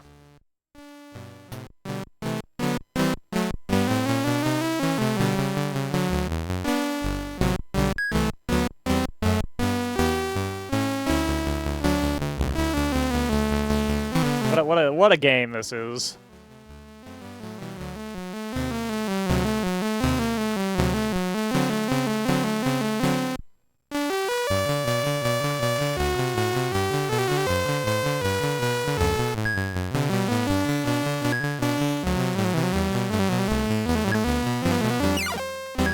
Take unavoidable damage sometimes.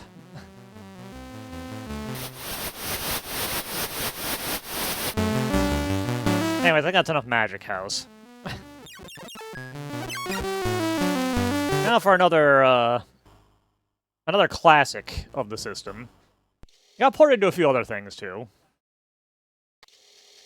But I think it's pretty well remembered on the C64. Like I said, I wanted to try and actually pull out some good things as well this time.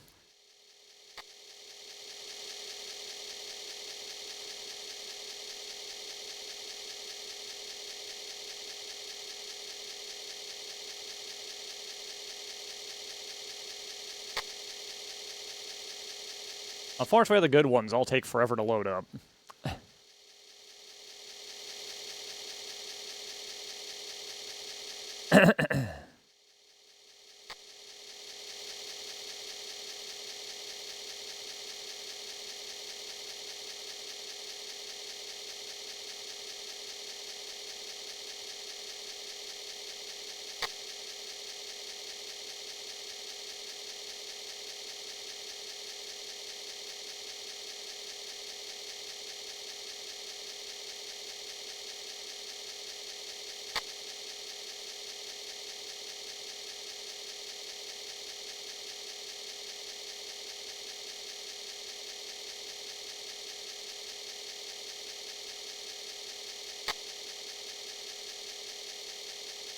I love this weirdo little system.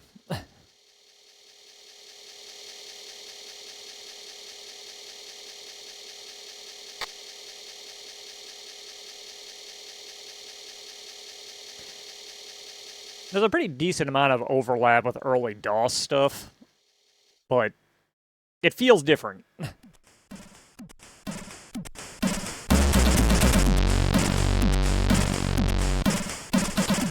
Another sick-ass Remember intro. Yeah, Nebulous.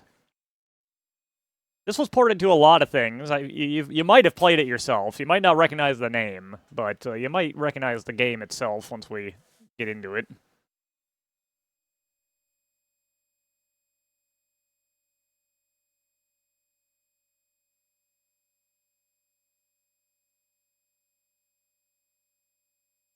That was a scrolling one, okay. Got the joystick in the right port.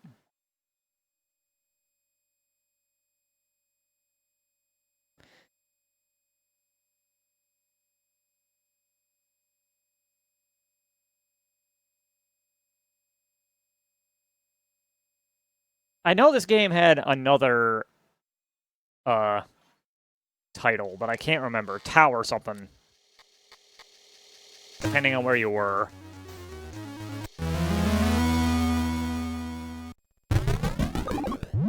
Now you play as little dude, need to get to the top of each tower. You've got snowballs, but they can't kill a lot of things. You don't die instantly upon taking a hit.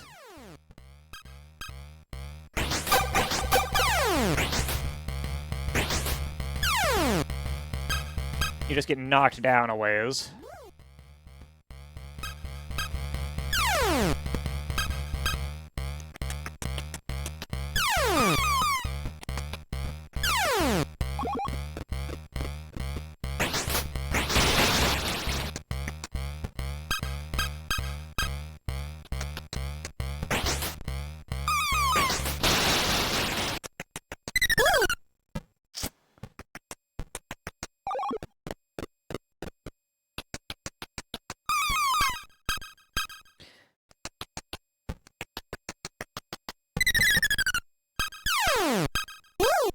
You motherfucker.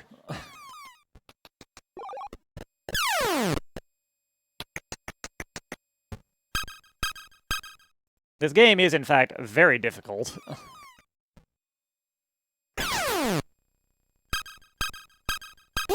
God damn it.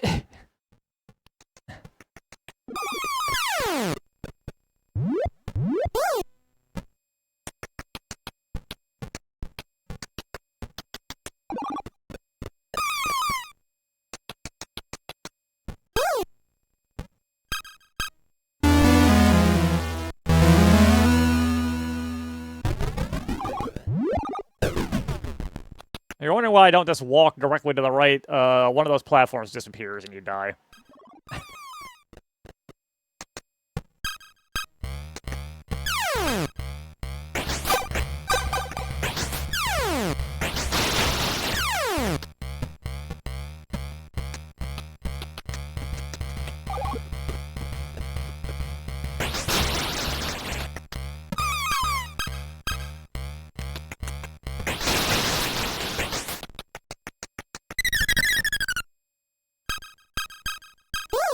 You gotta be fucking kidding me.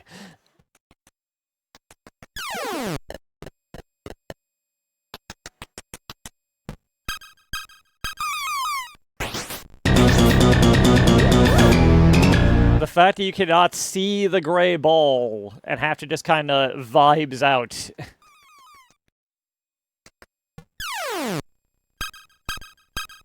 And I've gotten it wrong every time. Seems unlikely.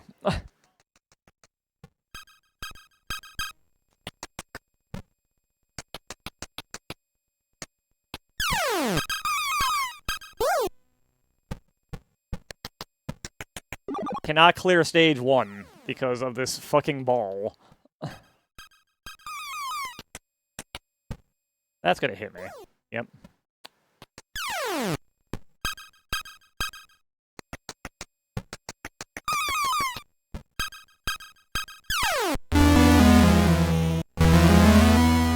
You can't shoot on the elevator, otherwise you could stun the thing.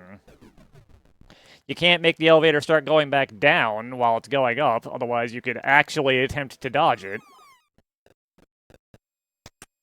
And we're dead.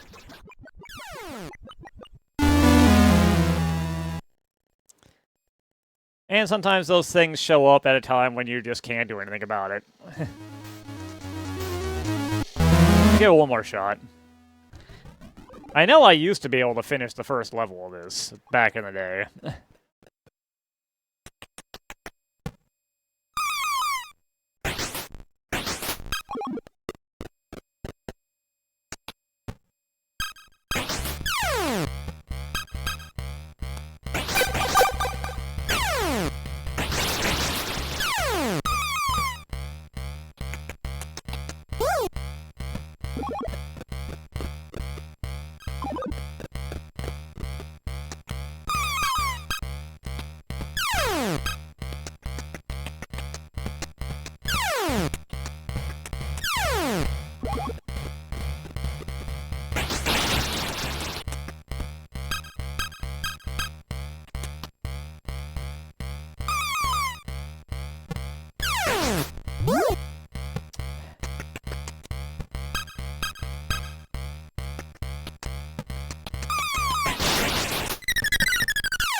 Oh my god, we got there.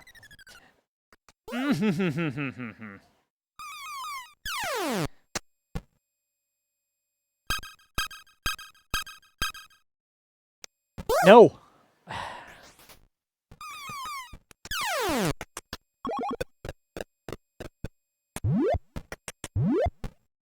you not jump off of the elevator?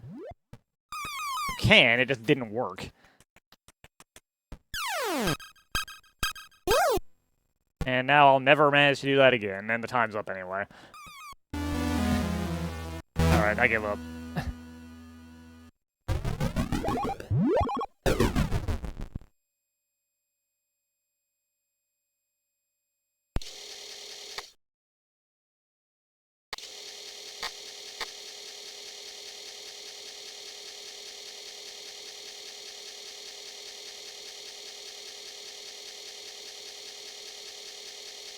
Next up is Oil's Well. A game you may or may not recognize.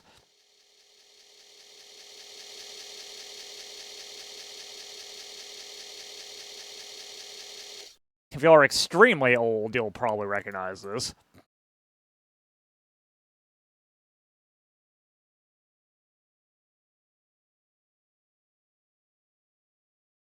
Wrong joystick.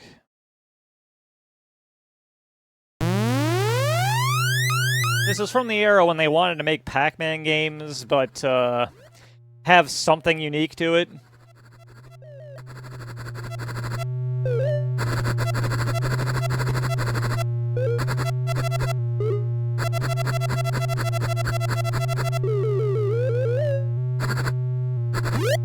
It is very much fine.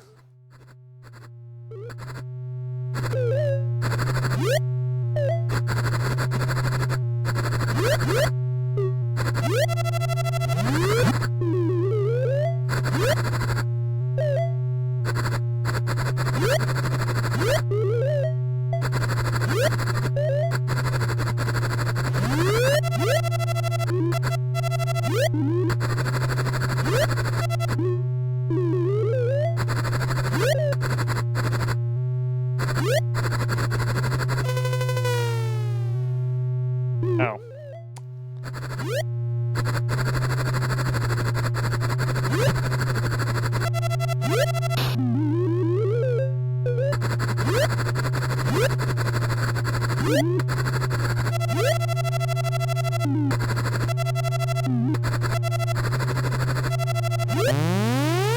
There we go.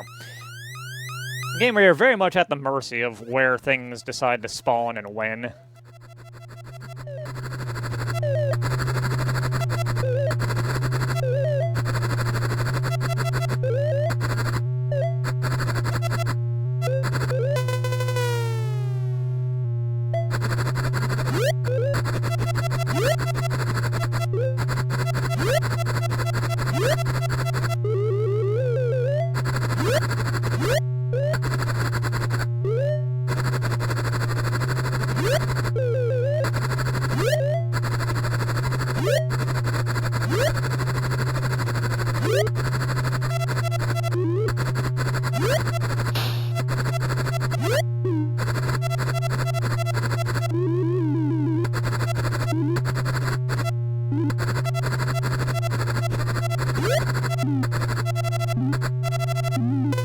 Shit.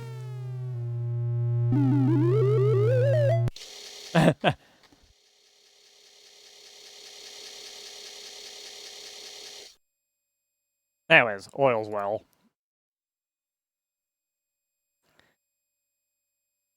Next up is a game I actually played a lot as a kid.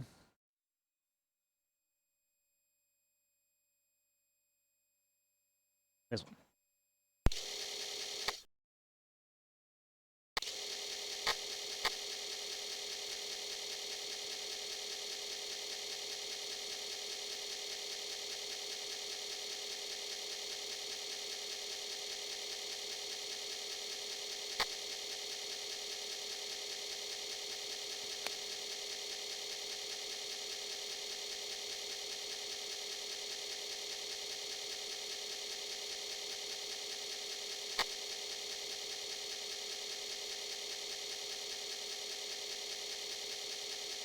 Going from a 3D Pac-Man at the start of this stream to an actual Pac-Man game.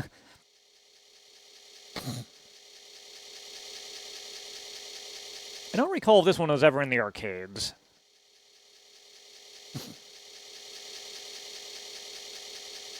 Maybe someone else will remember once we finally get into the game.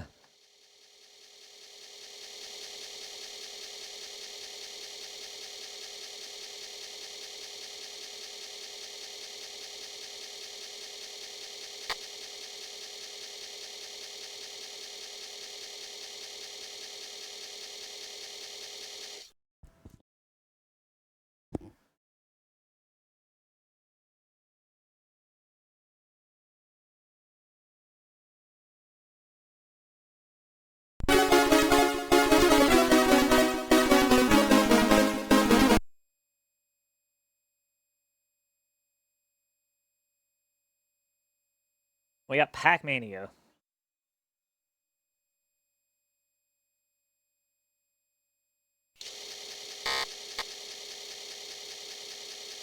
1988 Namco, Pac-Mania.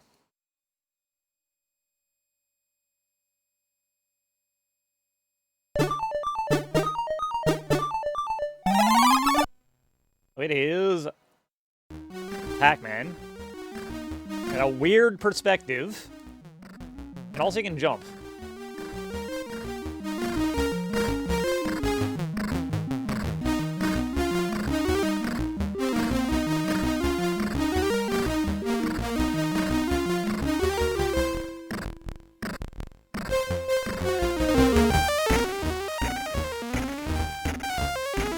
I played a lot of this back in the day.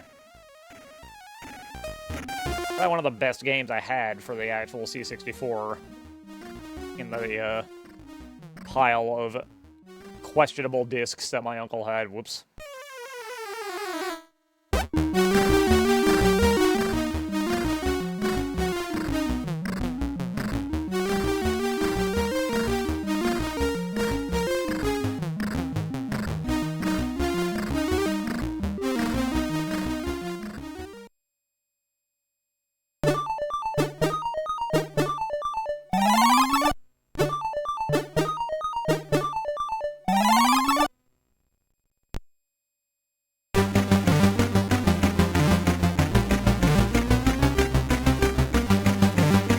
Here we are in the classic Pac-Man maze style.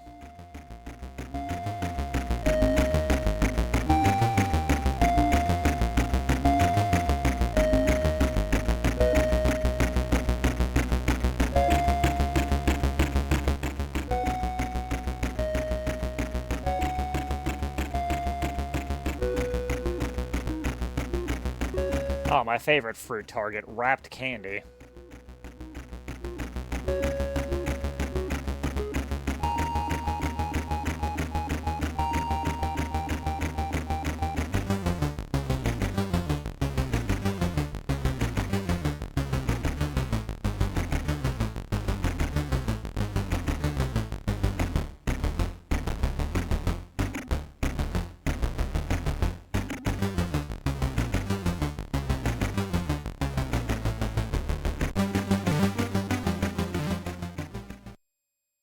I will say this does feel easier in the original Pac-Man, to an extent.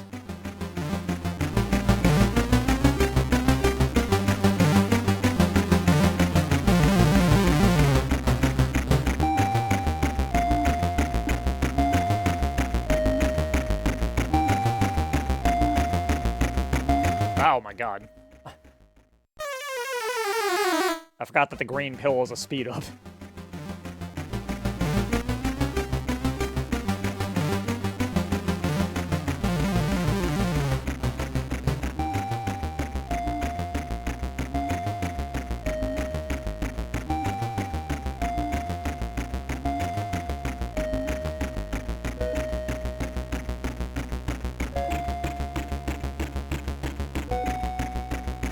Itty bitty little pocket arcade cabinets I worked during Christmas. Tetris and Pac-Man. Nice.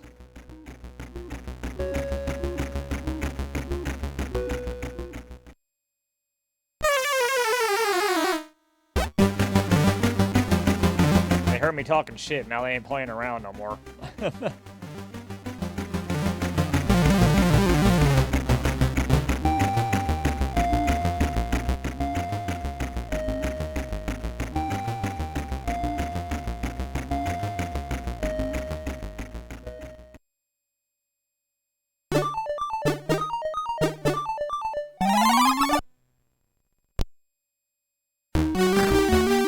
This is about as far as I ever made it as a kid anyway, so I feel like I've done acceptably.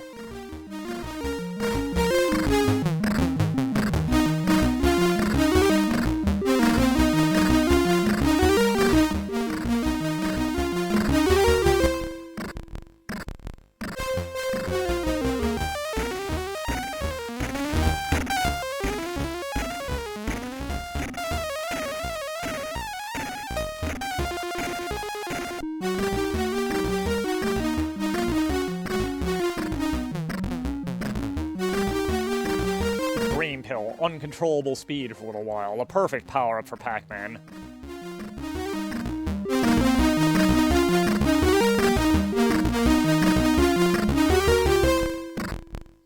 I might have been able to get out of that, honestly. A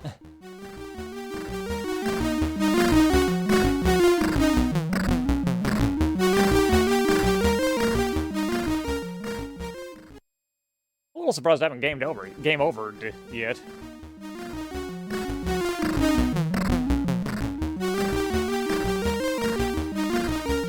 Hello, chumps. Yeah, what do you think of that?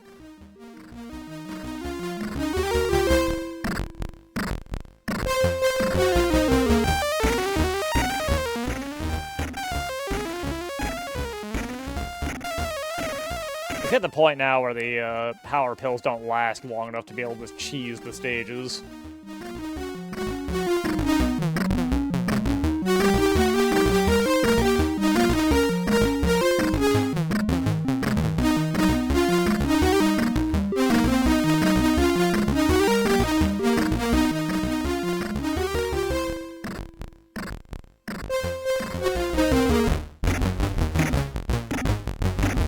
That dead end is rude as hell, ain't it?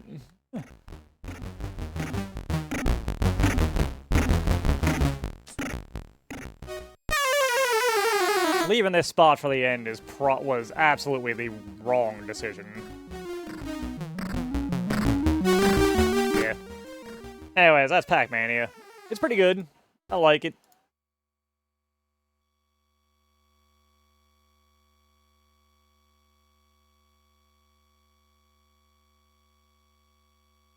Next up, I don't actually remember what this is. Based off of the name.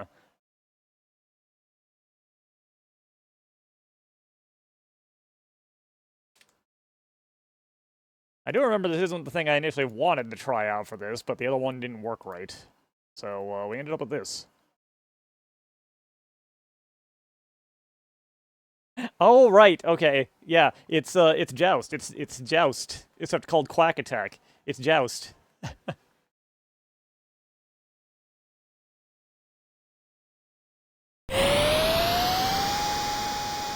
this the right controller?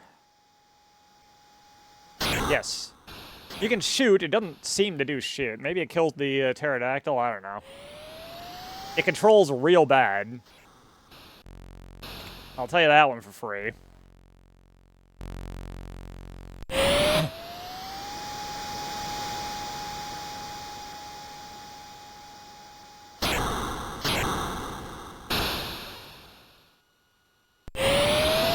That didn't really seem fair there.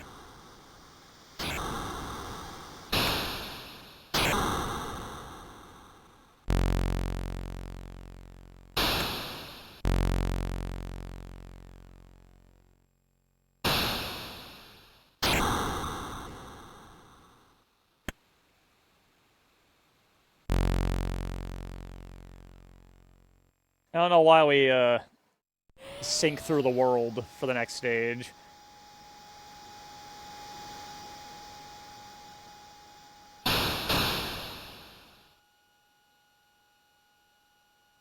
Anyways, yeah. Not Joust. That's enough of that. That game's not very good. I don't want to keep playing it. Besides, we have another excellent,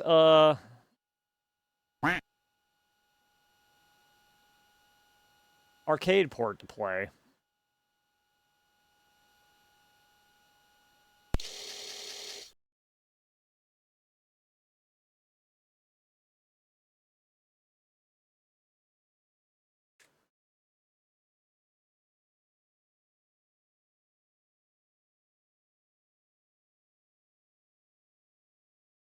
Everybody loves Rampage, right?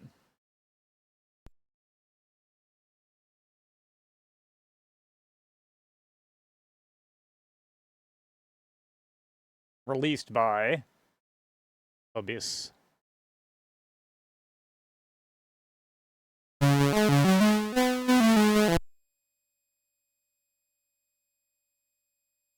used to own the NES port of Rampage. Which is the only one I think that actually has an ending.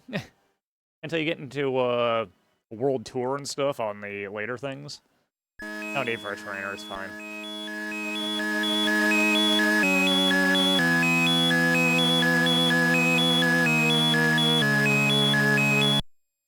With only one button, this controls very bad, which I assume you're not shocked by. Also, the other two characters are here as AI.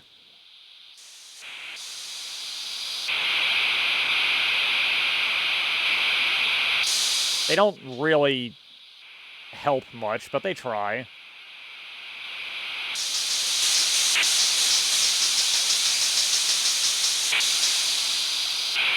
I always try to put the fact that a Rampage movie exists out of my mind.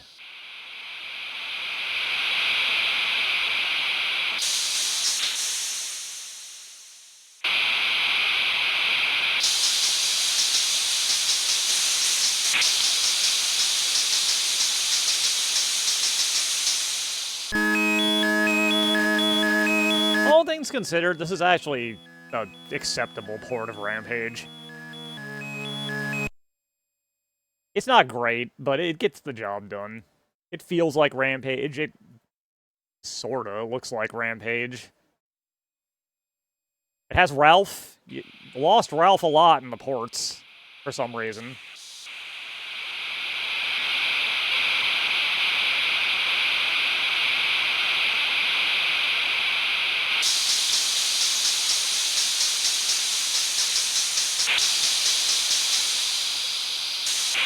The graphics are a bit muddy, and it's a little hard to tell what you're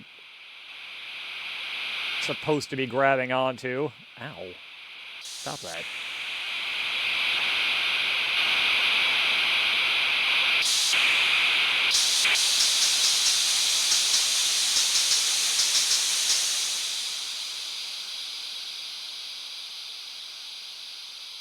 The NES port definitely did not have Ralph. That was George and Lizzie only.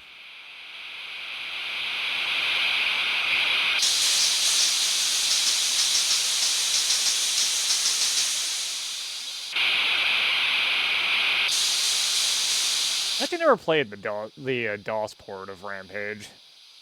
My main way to play at home was the NES port.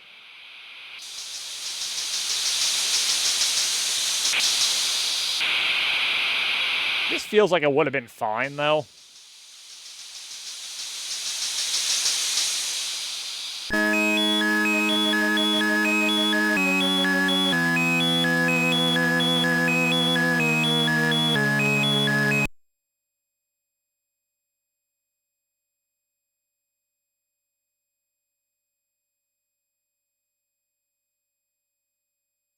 Like, I'm not gonna say it feels great to play or anything, but it's acceptable. Considering the limitations of the system and the controller that you had to work with.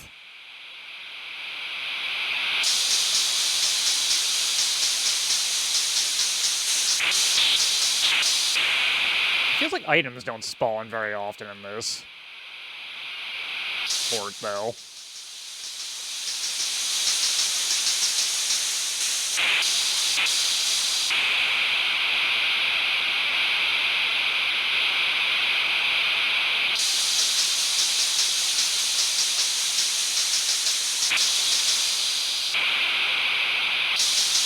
Lizzie and Ralph are both dead.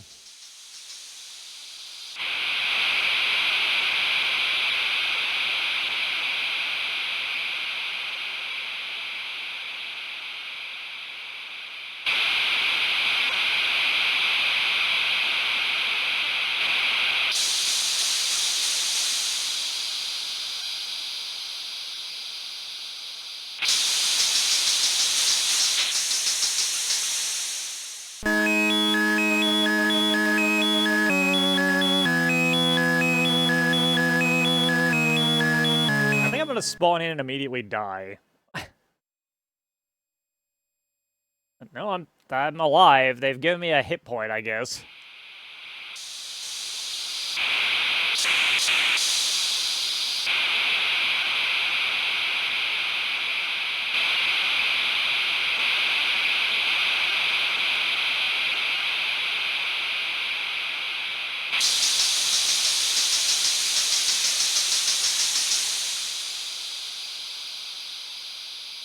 There we go, now I'm dead.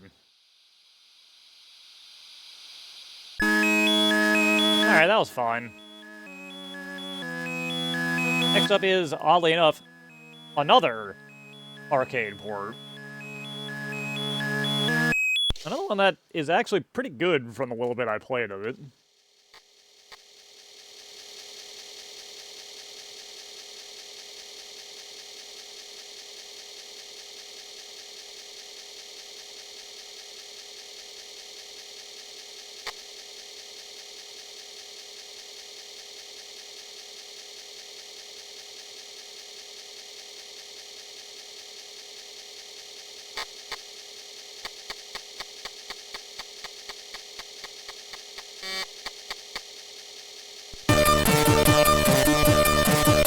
Salamander.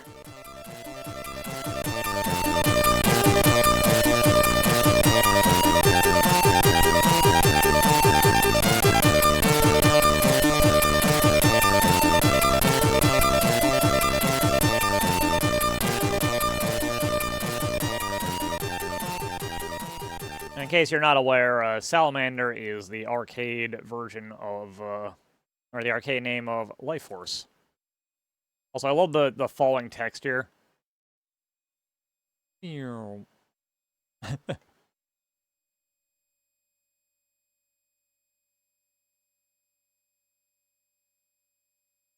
what I'm gonna do here actually is turn on the life cheat. I guess the sprite cheat, I don't know what that is. So we can see a bit of this, because this is actually really well done. If we don't get through everything I had planned for the day, I don't really care.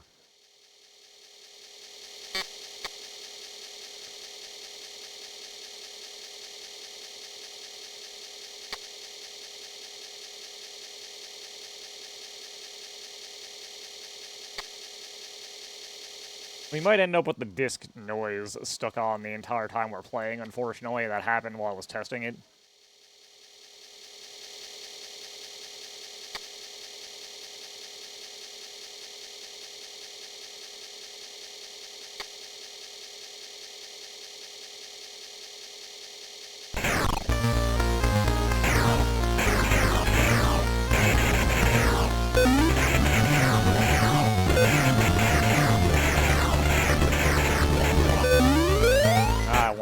Oh well.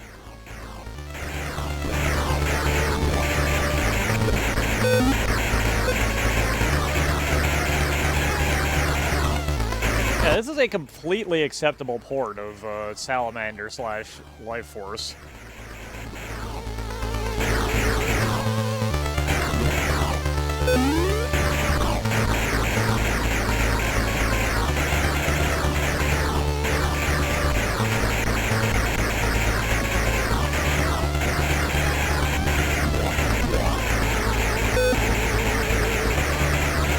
I should have died there. That's the sprite cheat, I think.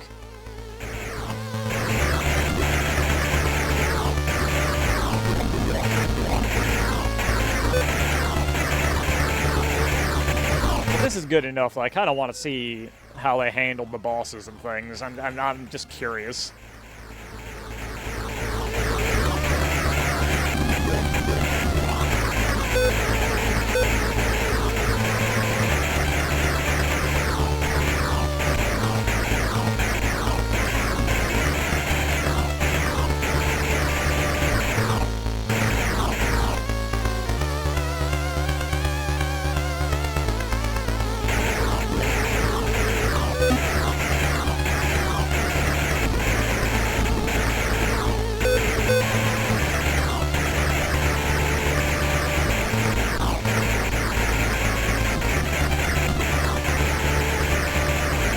You can also tell it's based off the arcade version because you don't have the power-up bar. We just got hiccups dropped by the enemies.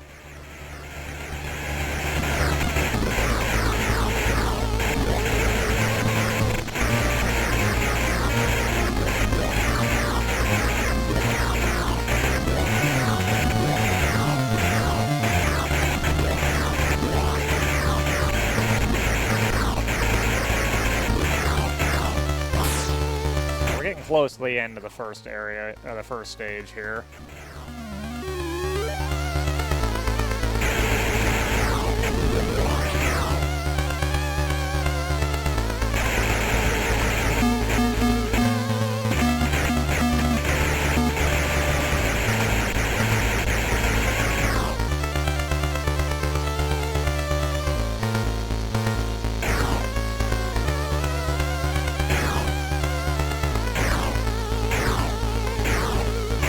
Here's our boy, the big brain. Slowing the hell out of the frames. Holy shit. Also not doing anything.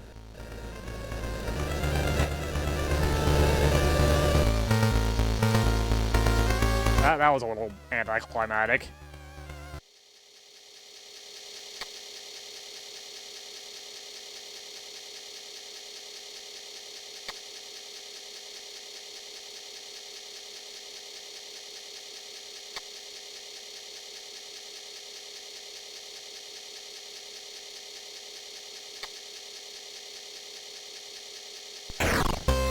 Vertical stage.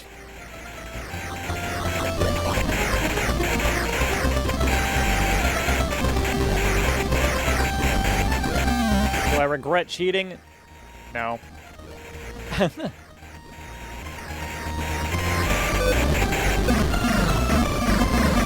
Finally, a weapon power-up.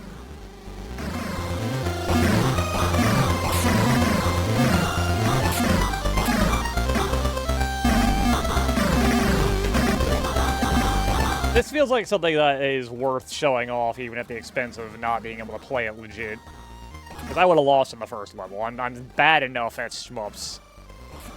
Whoa! Hello, flashing lights.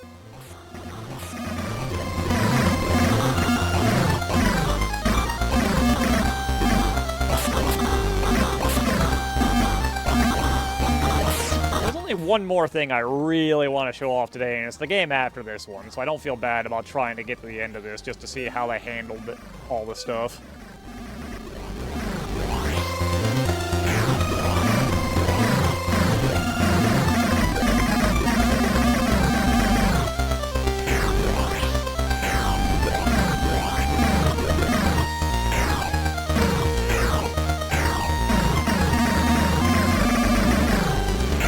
Here's the boss. Oh my god. Buddy.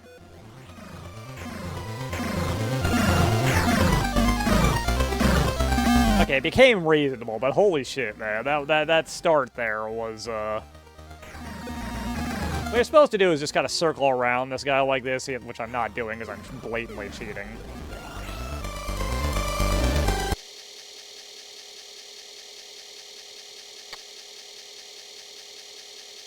Put up way more of a fight than the brain did, though.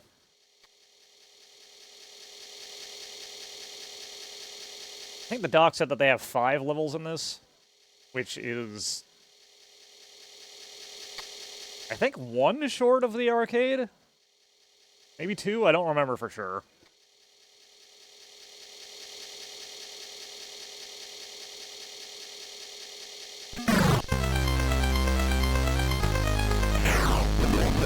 Should be the fire level, I think.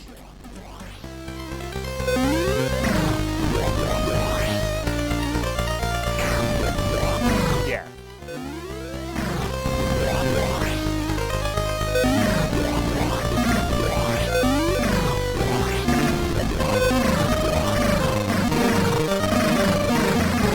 I always thought this level was cool as hell. As a kid.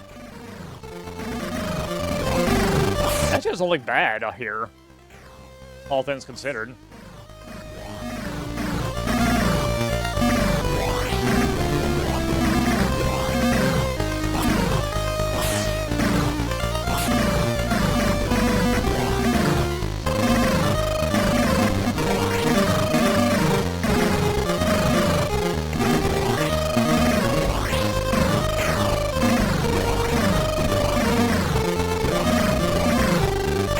They had someone who was actually good port this one. Not always the case for the C64 version of things.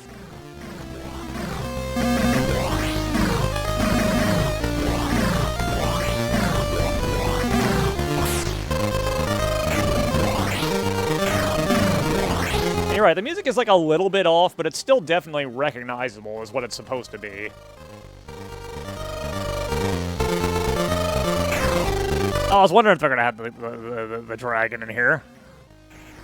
Oh boy, he is just eating up the frames.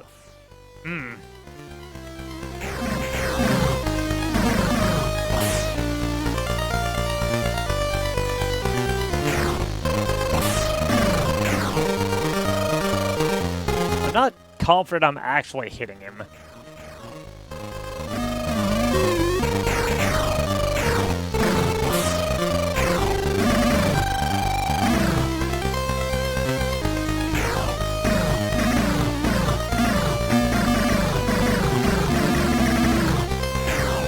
I'm not fully convinced we're doing damage. It's a little hard to tell.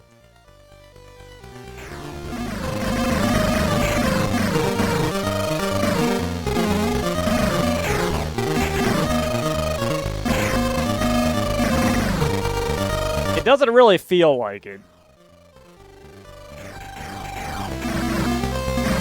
There we go. Okay.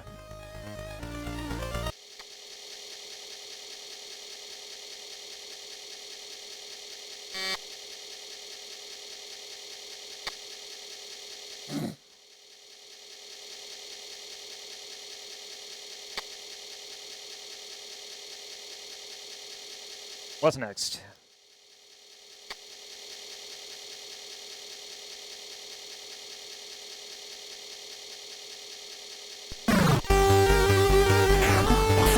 Oh, we're here already, huh?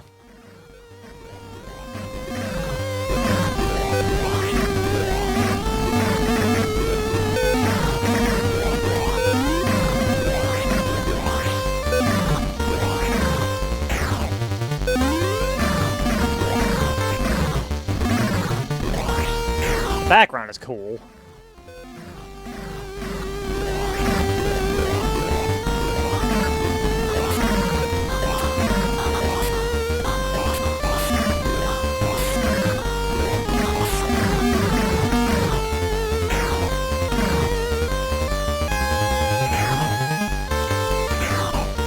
Oh my god, it's the big core, look out.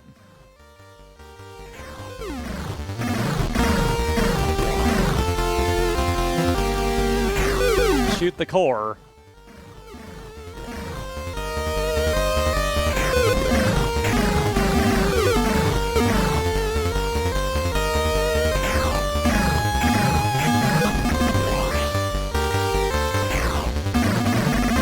Oh, it's a few of you, huh?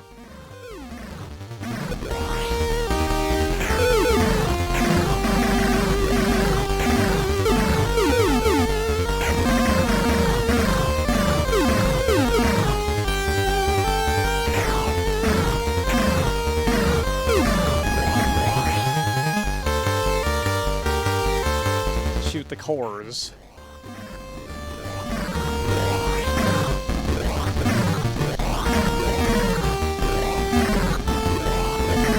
Laser and full options is pretty freaking brutal.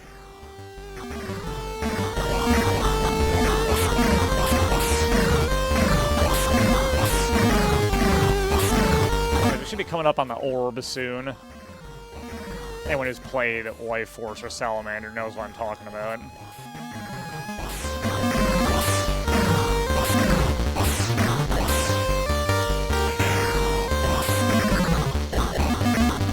I had the Moai in here.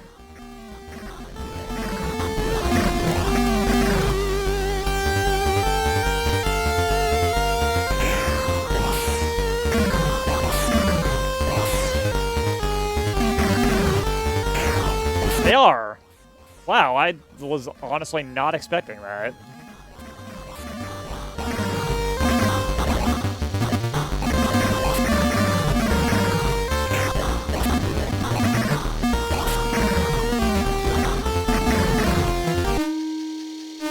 Alright, time for the boss. The end boss. The orb.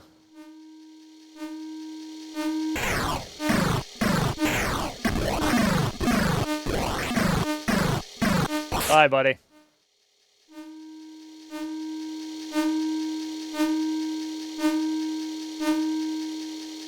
Also wouldn't be a Gradius game without the, basically non-existent final boss.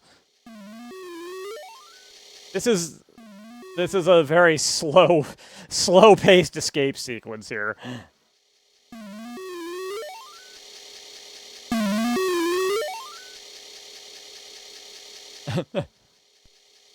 You have defeated the salamander.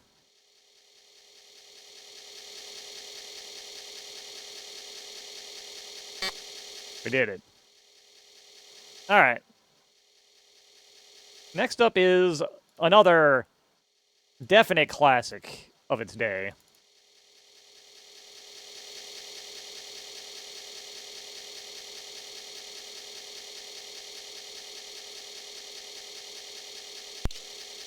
This one is going to take a bit to load, so I'm going to step up for a moment. I'll be right back.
Hello, Spice.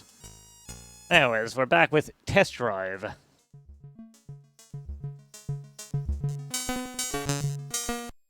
A game that, if you're being reductive, could say walked so that Need for Speed could run. But, Test Drive was very successful in its own right. So I'd say they're more, contemporaries, in a sense. Need for Speed basically took its place eventually, but Test Drive came first, and it's just as good, really. Possibly a little better if you consider the time frame it came out in. Oh, apparently we're due to get 4 centimeters of snow. That's not much, but... Accolade presents. Oh, it said it for me. Hello.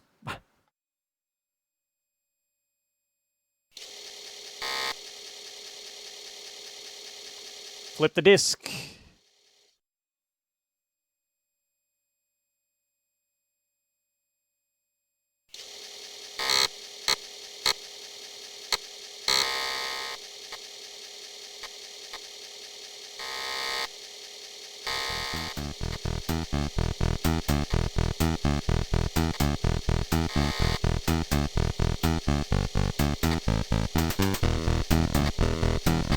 So we have one decision to make in Test Drive, and it's coming up right now.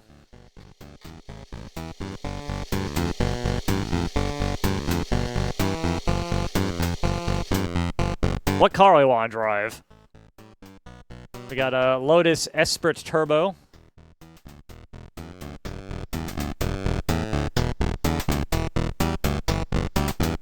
We got a Lambo.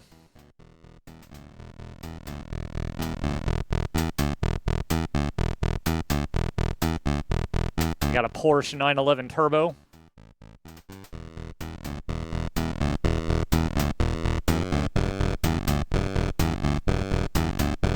The classic Ferrari Testarossa.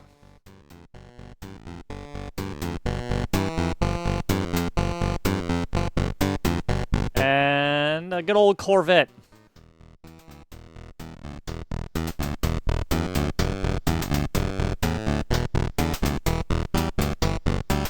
That's your lot.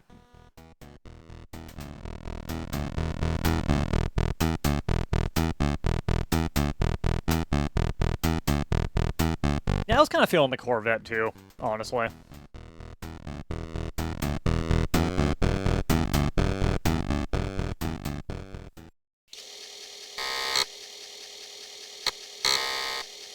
The first test drive game here is solely a time trial kind of thing. Driving down a road with traffic, just trying to get to the end as fast as you can. Test Drive 2, The Duel, introduced an actual rival that you're racing at the same time.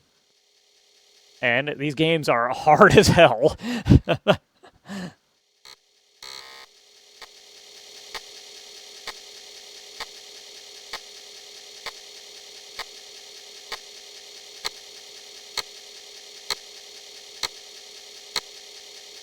I think I've gotten to the end of the set of tracks on Test Drive 1 here once. The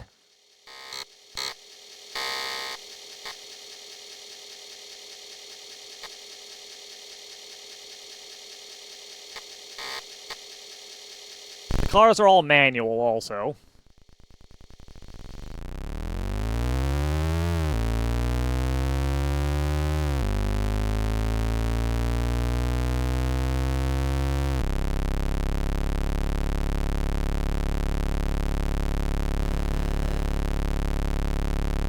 And once again, you don't have auto-centering on your steering wheel, so you gotta take care of that yourself.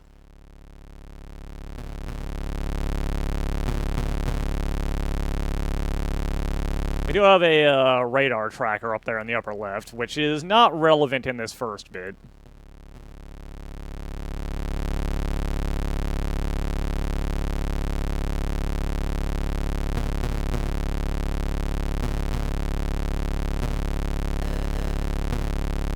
I went a little too far. I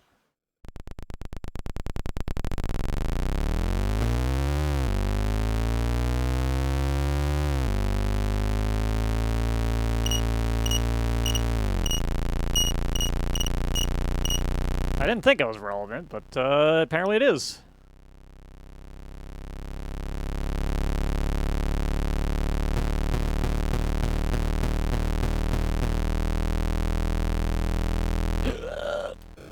And now we're dead.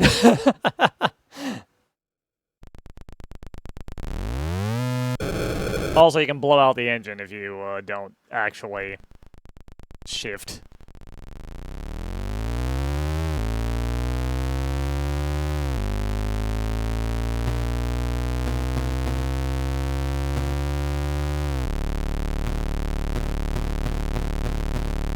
The game is oddly kind in allowing you to crash a lot. I think they kind of accepted that it's really hard to tell if you're actually in line with a car that's coming up or not.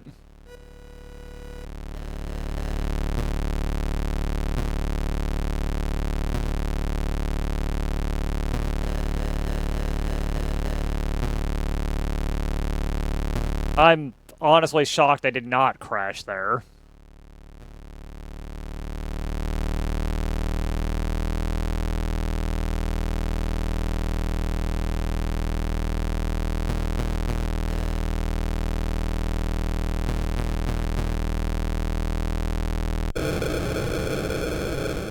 See, I don't agree with that right there.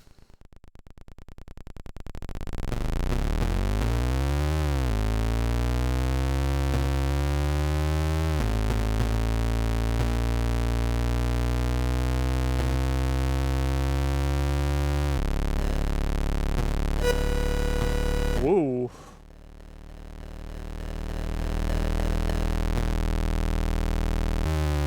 Alright, we made it to the first end.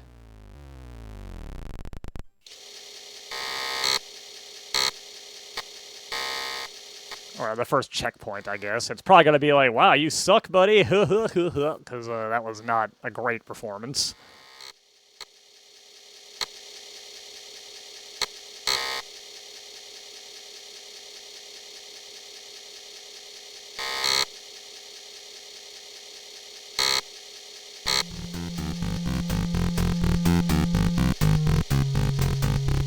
No, dude, it was okay.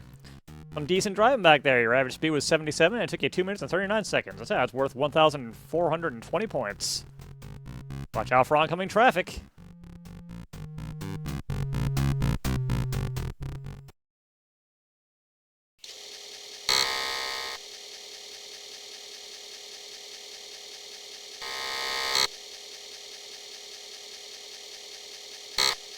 This is another game I actually had as a kid. I didn't understand it at the time because I didn't have a concept of stick shift because I was like 5.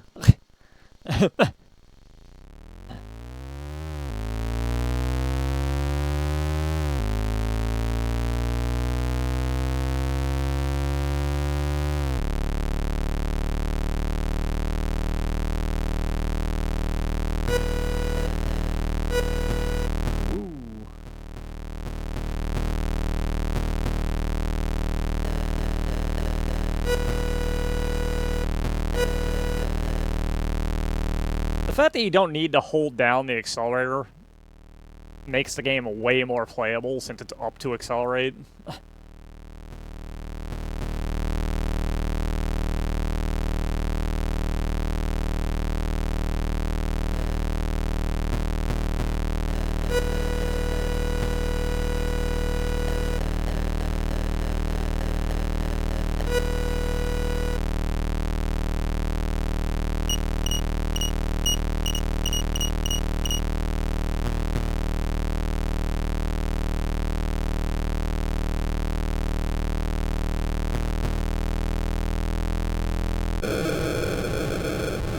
Probably shouldn't have rear-ended the cop. Yeah,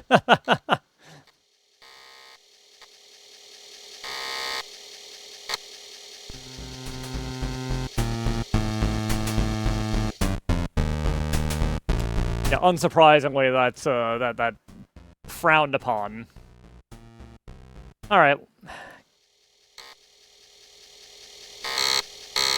Let's move on to one last deep cut. I think I'll call this one our final game.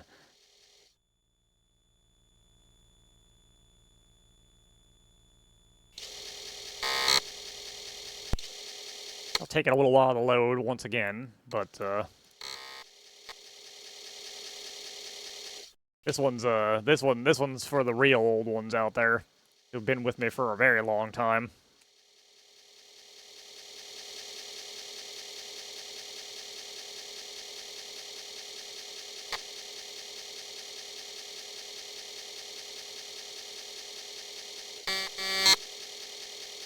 The old EA logo.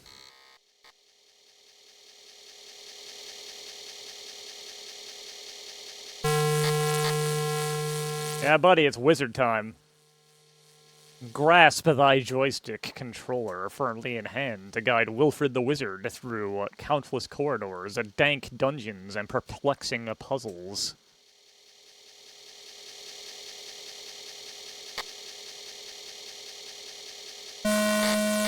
All manner of menacing monsters, dastardly demons, and perilous pitfalls attempt to thwart your quest for knowledge and treasure. Agility, cunning, and magic are your tools for survival in Wizard's fantasy world.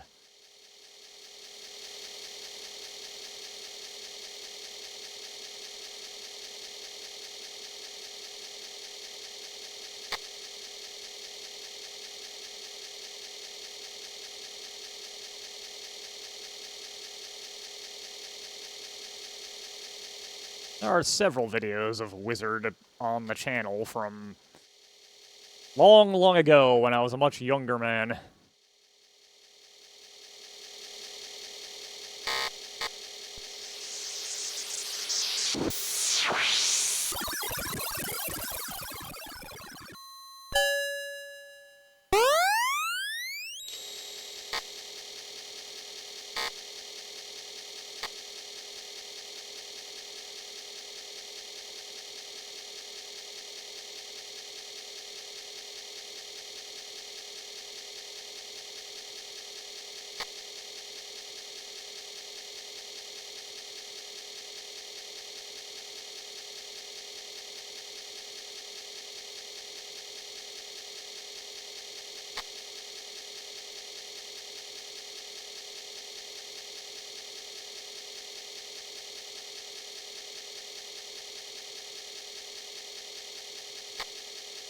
The long loads come back.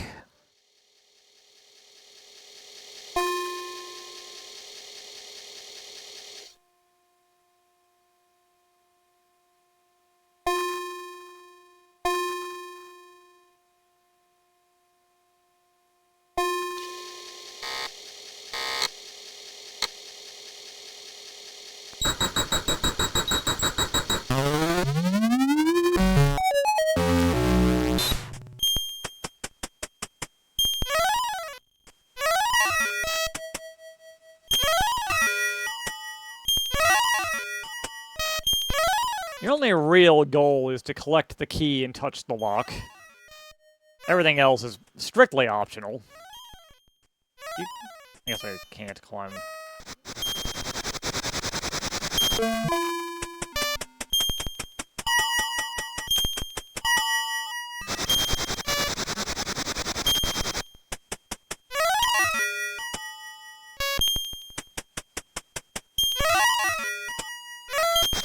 No, I can climb, he just didn't want to for some reason.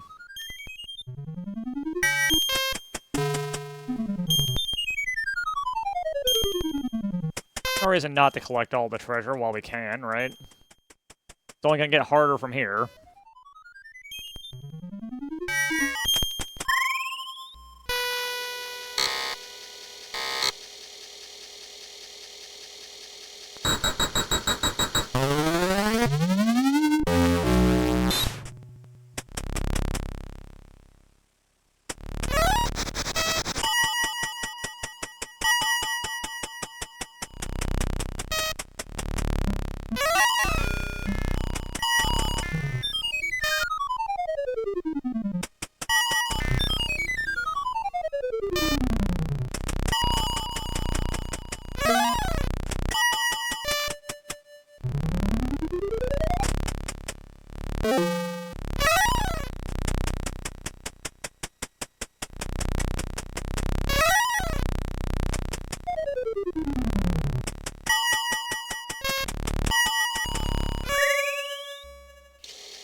Weezer size 1, climbing.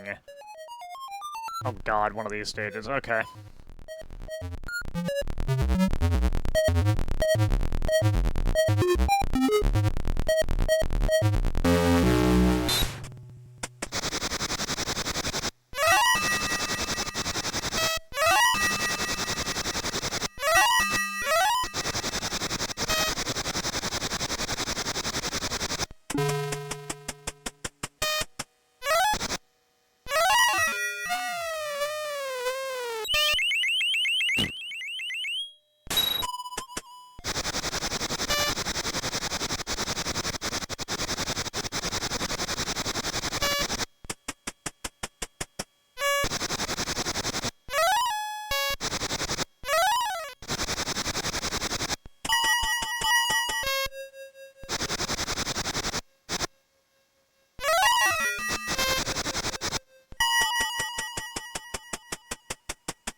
I should not have jumped.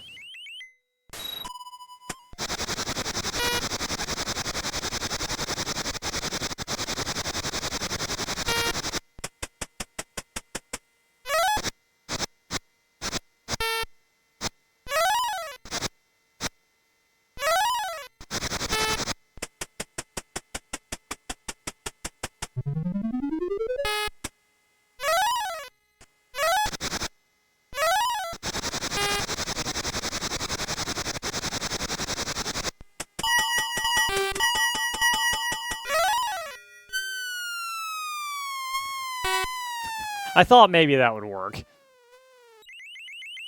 I don't know why I thought that would work.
Oh no.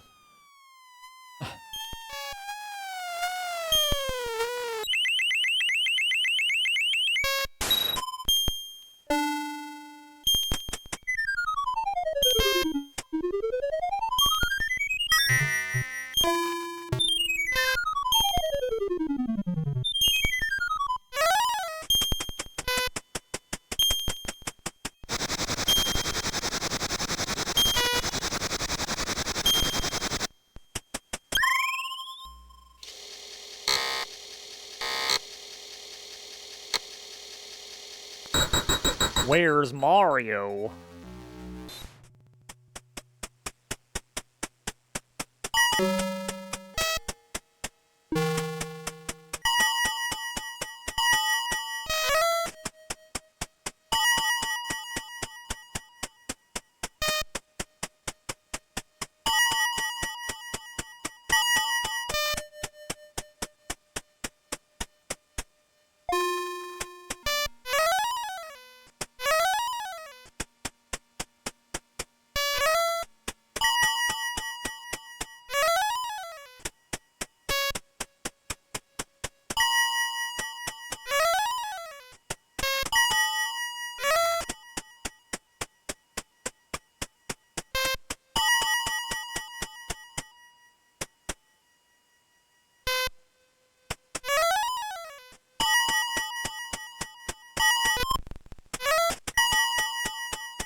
That last one just roll off the left side of the screen.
Going pretty well.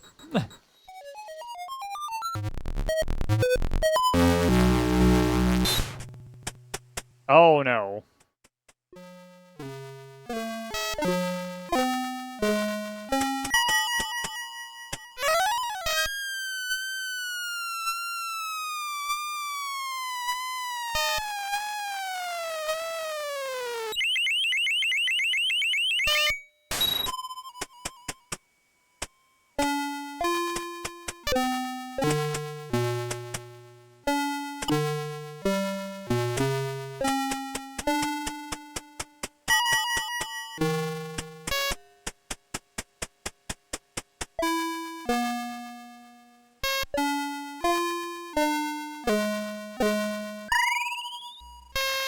Just gonna leave that treasure behind.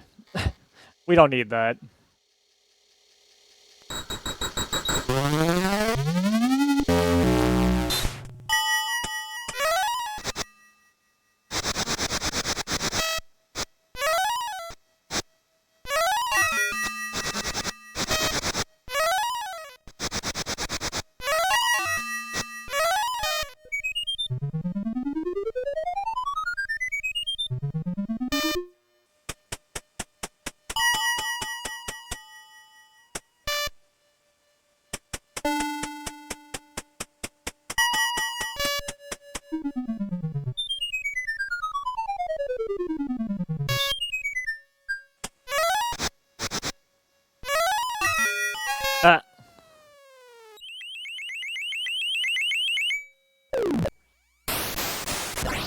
Oh well.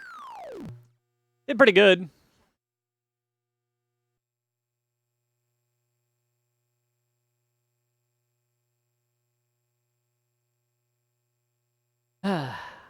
Well, with that, I think it is time to end the day.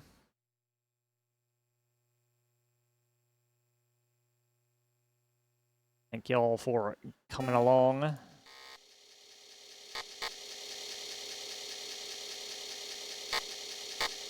Let's go see the end of Deus Ex, shall we?